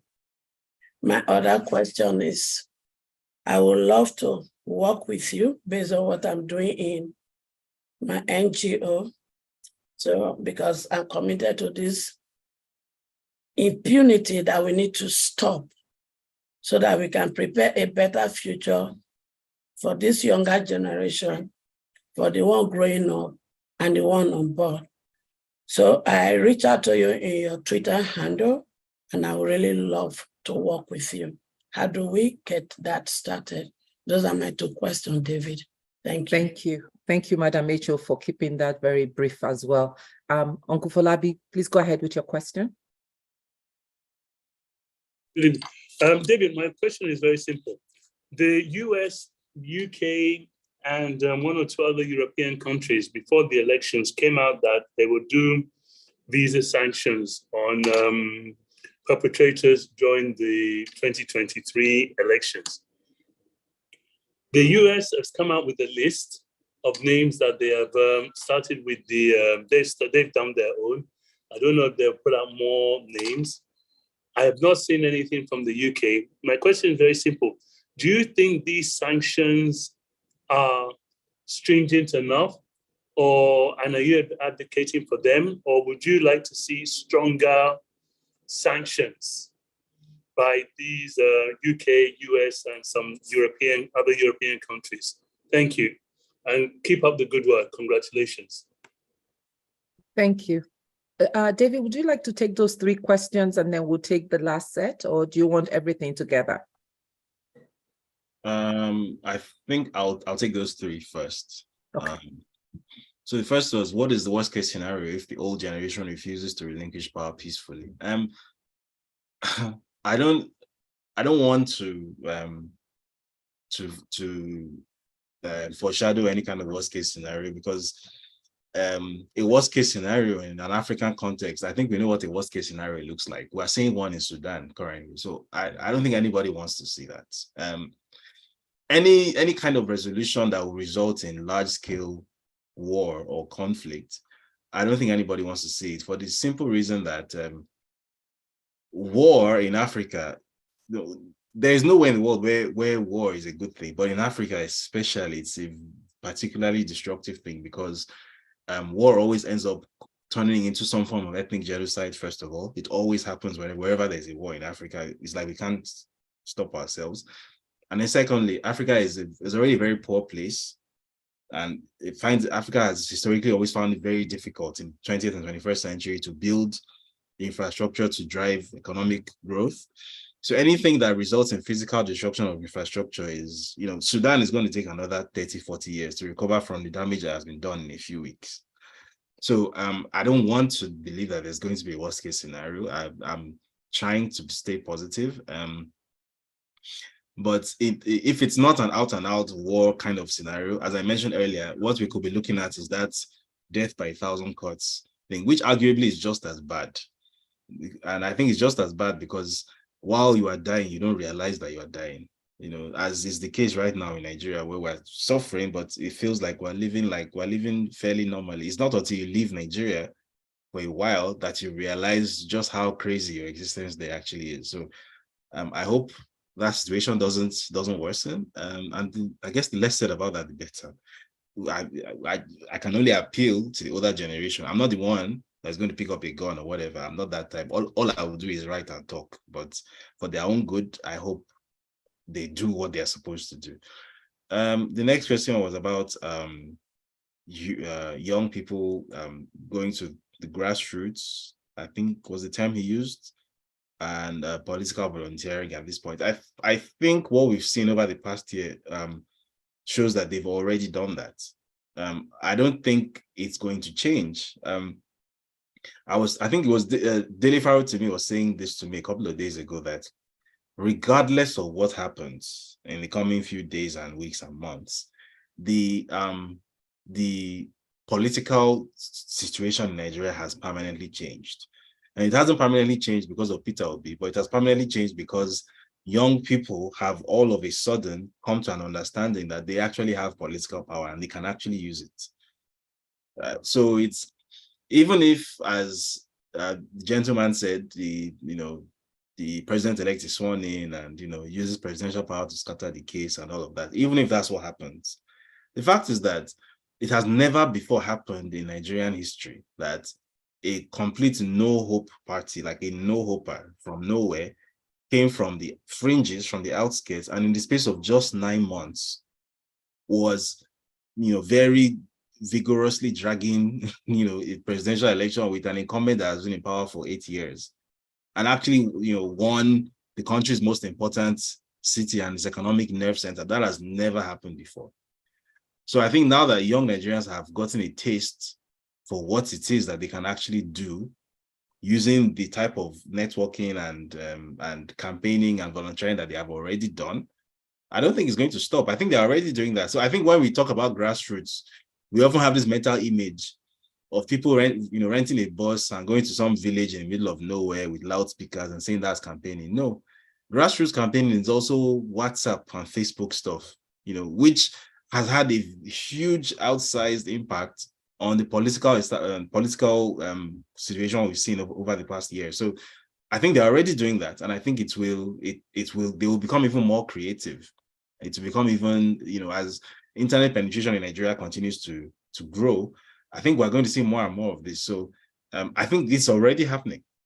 And then the third question was the lady who asked, what does she think young Nigerians should do ahead of 2027? I mean, so I personally am not looking at 2027 yet, because I personally I think there's a legal issue that needs to be sorted out first before anybody talks about anything beyond May 29. We need to sort out this first.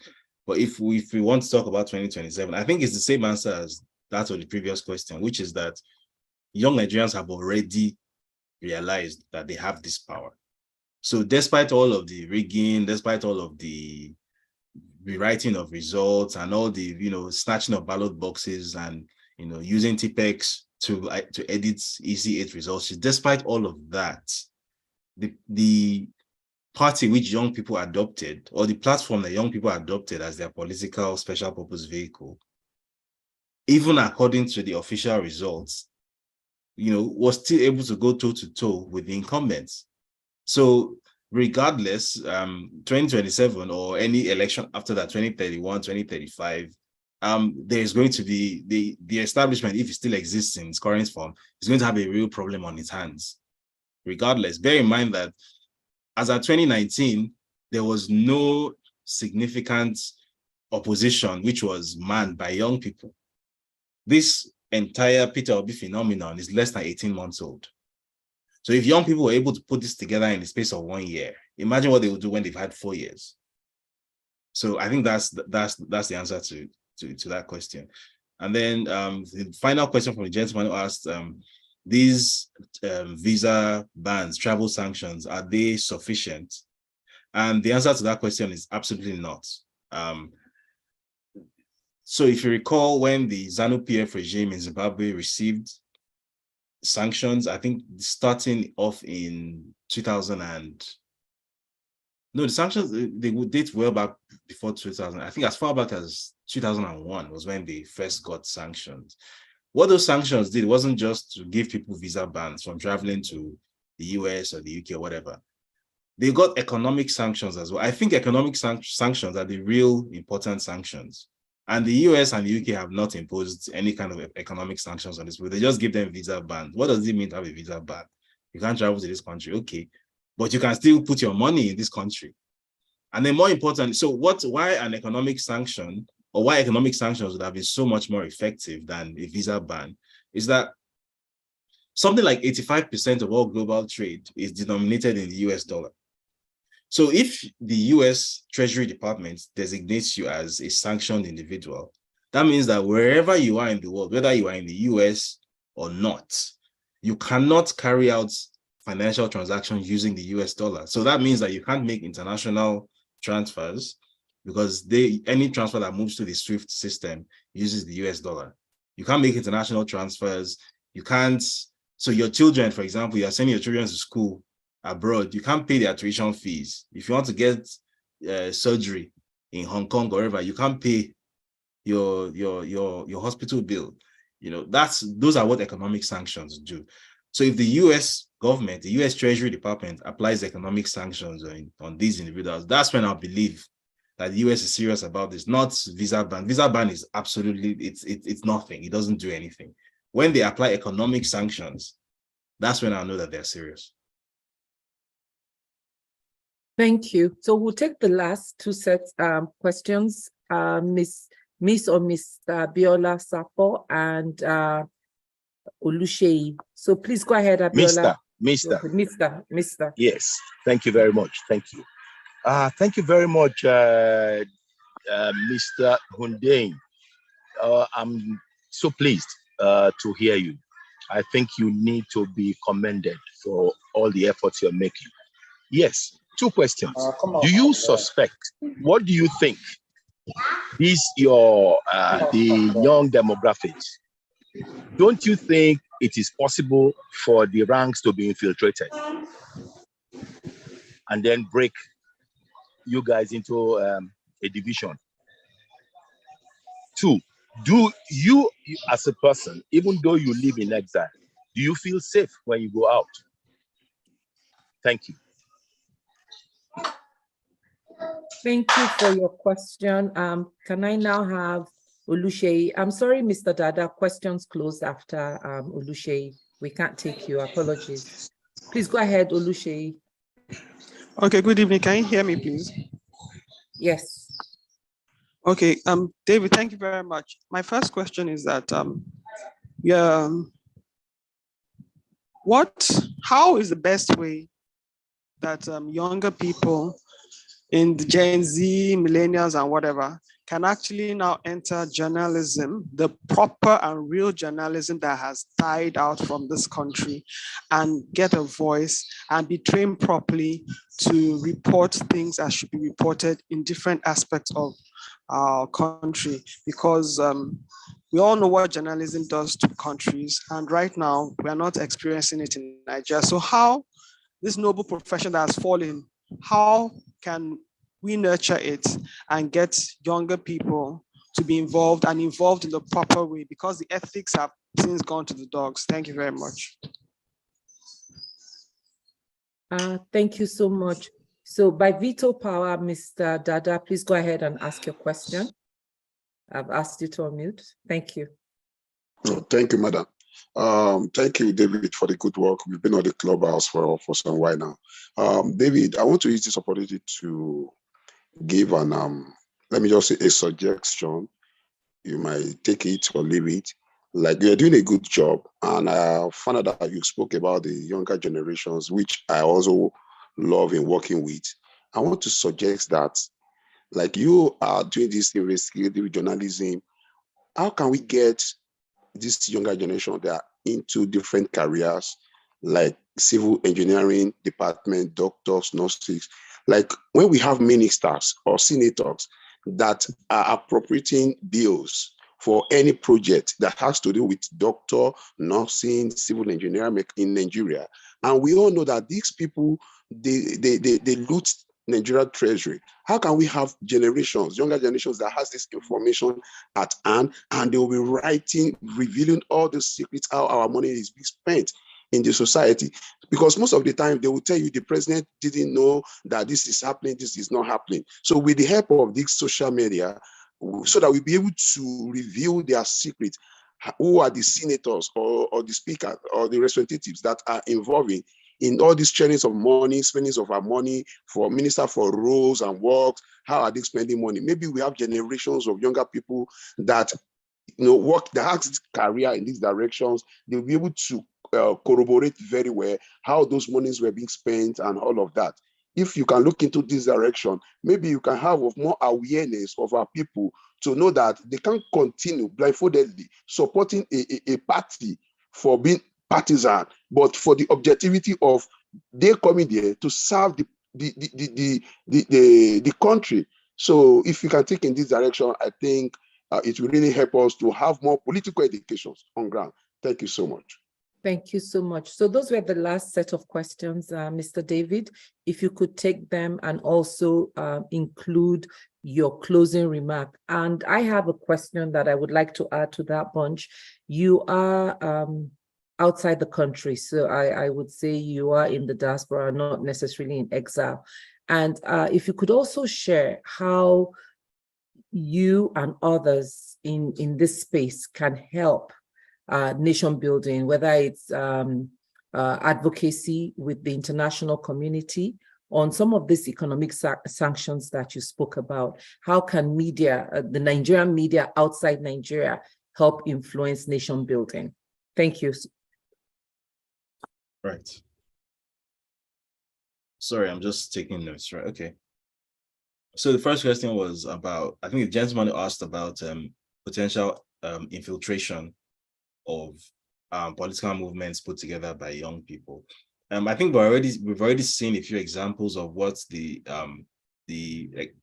existing status quo holders have attempted to do in terms of infiltration. We've seen shortly after the presidential election, when it became clear that the supposed home state, Lagos, was lost to the challenger, and their grip on power in terms of the governorship on that state was being threatened, we saw what was unleashed.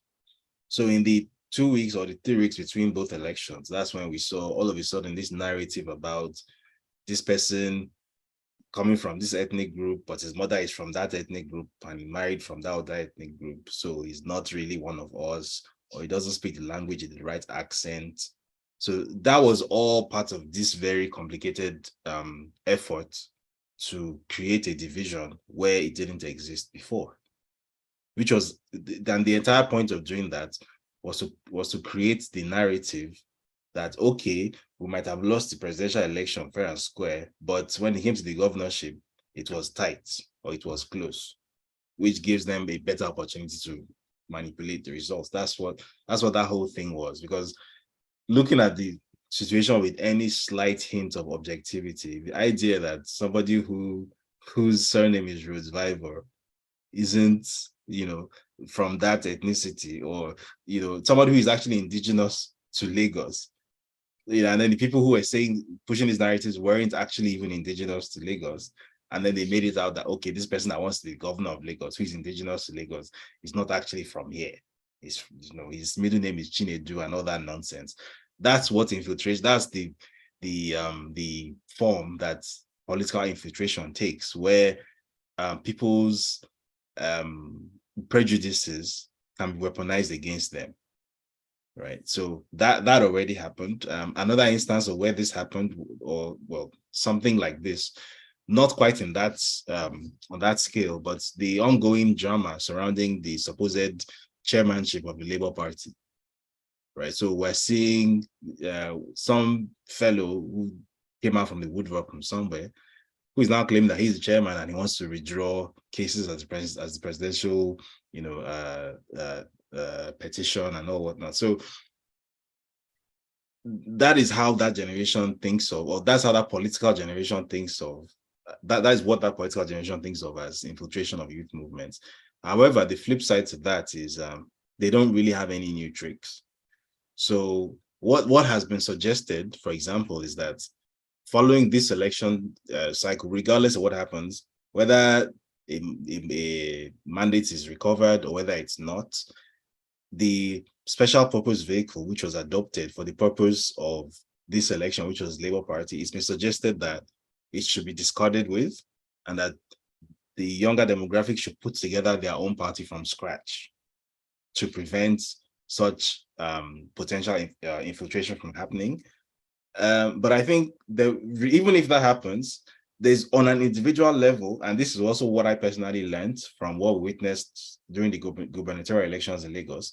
On a personal level, there's always the risk, there's always a chance, no matter how well put together, how well structured, how well thought out, how carefully planned the movement is, there's always the risk that your own individual bigotries and biases and petty racisms and whatnot can be weaponized against you, right? There's always, I saw people that I respected, I saw people that I had respect for, I saw people I went to school with, people with expensive, British and American degrees, saying things about, oh, this person is Omoibo and things like that. This person speaks in a British accent, right? This person didn't even spend most of her life in Nigeria. And then this person is talking about who is Igbo and who is Yoruba. I'm like, what would you even know about that? So there's always the risk that these things can always be used to infiltrate movements and weaponize against people. It happens. So on some level, there's always going to be a measure of personal responsibility and personal choice there to make sure that this doesn't happen. Then the next question was, how can young people develop their own voices to get into actual journalism and act as watchdogs, which Nigerian journalism by and large is not doing right now? I don't like prescribing a solution, because what I did might not work for other people. So just because I did it this way doesn't mean that it's the right way. I don't think there's a right or a wrong way.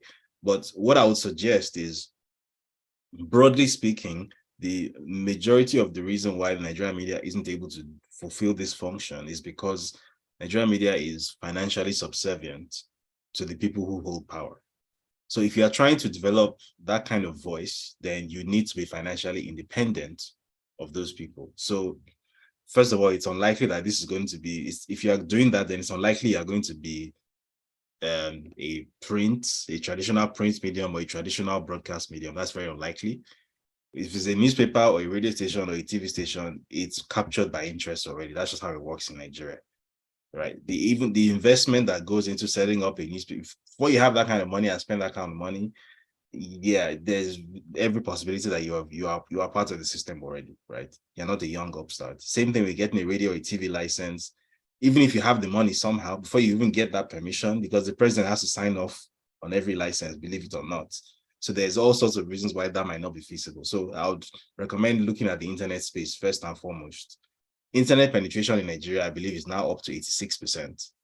So most people who are worth reaching in Nigeria have an internet-enabled device, and they have access to the internet. So you even have bigger reach than even daily newspapers. So like the platform I run, for example, is called West Africa Weekly. I have 45,000 total subscribers, 46,000 actually as of yesterday. And if you look at the circulation of most daily newspapers in Nigeria, it's most daily newspapers in Nigeria. I think Punch, is the most successful daily newspaper in Nigeria, has the highest daily circulation in Nigeria. As at 2016, which was the last time, because I was working in PR then, so I used to keep track of those things. As at 2016, I don't know what the figure is now, so I might be out of date. As at 2016, Punch had total circulation of about 300,000 copies daily. And it was by far the most successful. So most of the others were between 20 and 50,000. So, and there's a lot of investment they have pushed into that to be able to get to that level. But me, with a free Substack platform, I've been able to hit 46,000 subscribers, and I don't have to pay anything for it. So that's worth looking into. I've also mentioned in another place that journalism is evolving in ways that it might not even take the forms that we're used to. So there's a guy who does, he refers to himself as a video content creator. He's a TikTok person. His name is, his handle is True Crime Daniel. That's True Crime Daniel. This person just thinks of himself as a video content creator, as an entertainer. But if you actually watch his stuff on YouTube and on TikTok, you realize that what this guy is an investigative journalist who specializes in crime stories. That's actually what he is. That's what he does. He doesn't advertise himself as that, but that's what he is, right? And it's actually high quality stuff. If you watch it, I actually enjoy watching his stuff. He does some really good work. I actually recommend him. So going forward, there are going to be several ways and several sort of evolutions that would even change what we even know as journalism. So again, that's why I don't like making recommendations, because who knows what journalism is going to look like in 5 years' time, so because that's how technology is. Now, the next question is how can we make it more of a culture to reveal the inner workings and secrets and scandals of governments and state institutions in Nigeria? I believe that Nigeria doesn't really have that much of a whistleblowing culture yet. And I say this because in my short time in this space, I've come across several people who tell me that they have access to this information, they have access to that information, they have access to the other. But before they will give it to me, they want to know, how much am I going to pay? And then inevitably, I'm like, well, I don't pay for information. Like whistleblowers pass information across to journalists because of ideological reasons. So journalists are not expected to pay. And in fact, it's actually against the ethics of the profession to actually pay for information a lot of the time. And then they go silent on me because there's a perception that, well, a lot of people genuinely believe that if you are giving this information to a journalist, the journalist is somehow going to make money with it. So you have to get your own share. That's what I mean when I say Nigeria doesn't really have a whistleblowing culture. So a lot of the time, it turns out before I'll get hold of this information, the person needs to have a personal grudge or something, and then I can exploit that to use to get the information. Because if it's not that, people don't just do things for the sake of, it's in the public interest, it's for the public good. And I think that's a very sad thing. So I think going forward, people need to understand that passing across information to journalists isn't something you do because it's not even because you even like the journalist or because, but you do it because it's in the public interest, and that the public interest is an important thing that you don't. When we talk about public interest in Nigeria, it almost sounds like a moral instruction sermon. It sounds like this one has come again, which is moralizing. What is public interest? But people need to understand that everyone is affected. And that if you refuse to do the right thing now because you don't see it to be in your immediate interest, well, in another, who knows, Nigeria always comes for everybody. Eventually, it's turn by turn. So people need to understand that. So I don't think that's a problem I can solve, but we wait and see what will happen. And then the final question, I believe it was the host that asked this, was how diasporans can help with advocacy in the international space regarding economic sanctions, and how Nigerian media in foreign spaces can help with nation building. So I believe a few very important examples of this have already been done of recent. So we've seen on Monday, I was part of a press conference in London. The Coalition of Nigerians in the UK put together a press conference at the ILEC International Conference Center. And basically what the purpose of that press conference was to make it clear to both British and Nigerian media platforms in attendance that there is a broad coalition, not just at home in Nigeria, but even outside Nigeria, because the NADECO conference in the US was a few days before, and some of the speakers who spoke, they also spoke at this press conference. So the purpose of this was to show that there's a broad coalition of Nigerians who are interested in moving Nigeria forward around the world, and that they are willing and able to deploy their own resources outside of any sort of centrally directed effort to make things happen. So there have been lobbying efforts. Several letters have gone to Parliament, to the US State Department, things like that. There have been a lot of efforts that have taken place in the background. This has been one election cycle that I would say I would actually commend the Nigerian diaspora.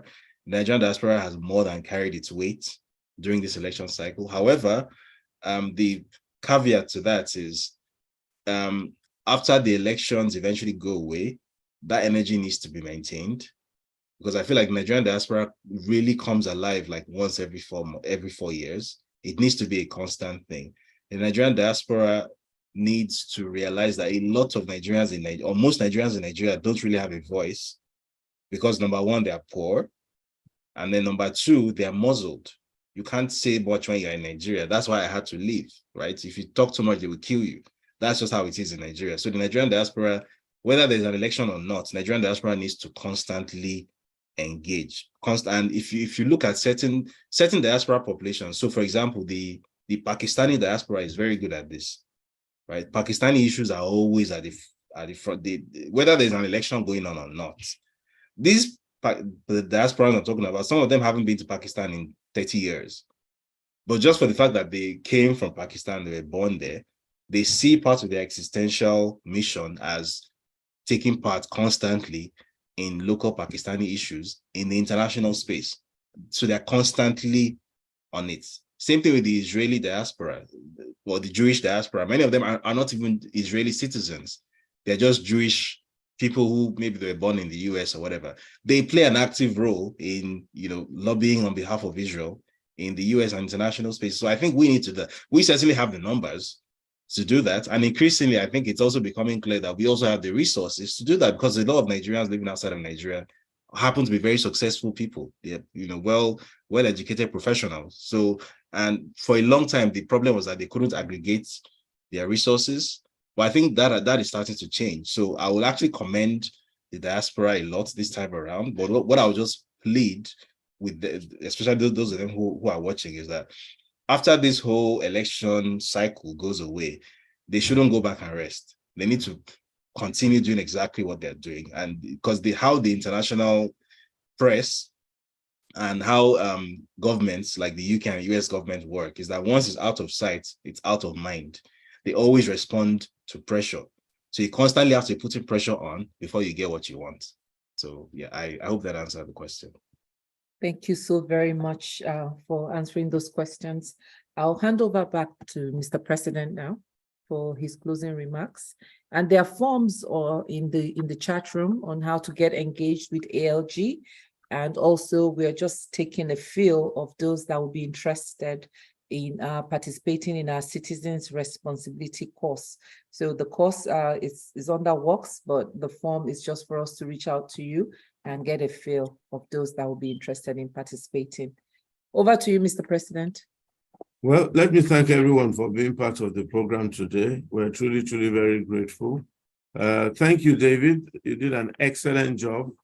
And thank you for really trying to be stable and focused and as unpartisan as possible. I do appreciate that. I do pray that Nigeria will be better for all of us, and especially your generation. I think you should work actively towards motivating and mobilizing your people not to lose hope and to have a response for the perceived corruption in our nation and in our political process. What makes it possible for Rivers State to be so blatantly manipulated? We must have a response for it. What makes it possible for people to think they can write results and do things anyhow? There must be a response for it, wherein we can in the future have a semblance of very free, fair, and transparent elections. What makes it possible for parties in power to, through the control of all the security forces, dominate and oppress and suppress everyone? And then it becomes a question of either who spends the most money or who is able to influence the results the most. I think all these things must be a thing of the past in Nigeria. And I think your generation has a lot to play in that regard. And what makes it difficult for people to tell the truth, and why someone like you, for views that you hold, should be in exile for any reason, is not the kind of Nigeria that we want. Everybody should be able to say what they feel and how they feel without feeling that somebody is going to use state machinery against them. You know, some people even on this platform were advising you to be careful to do this and do that, when all you have done is to express yourself. And if anybody has been blasphemed or has been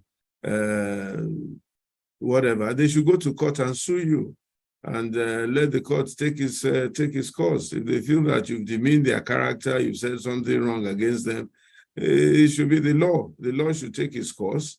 And if the law is going to jail someone or fine someone for whatever, then let it do so. But why should somebody be under threat for his life for having an opinion? I think it's very, very unfortunate, and it should never be so. So we must continue to pray and believe and fight for a free, fair, and just Nigeria where everyone has their opinion. Ladies and gentlemen, thank you again very, very much for being on the platform. Thank you for supporting ALG. ALG, by God's grace, has come to stay. ALG, by God's grace, will make its influence and impact on the Nigerian nation.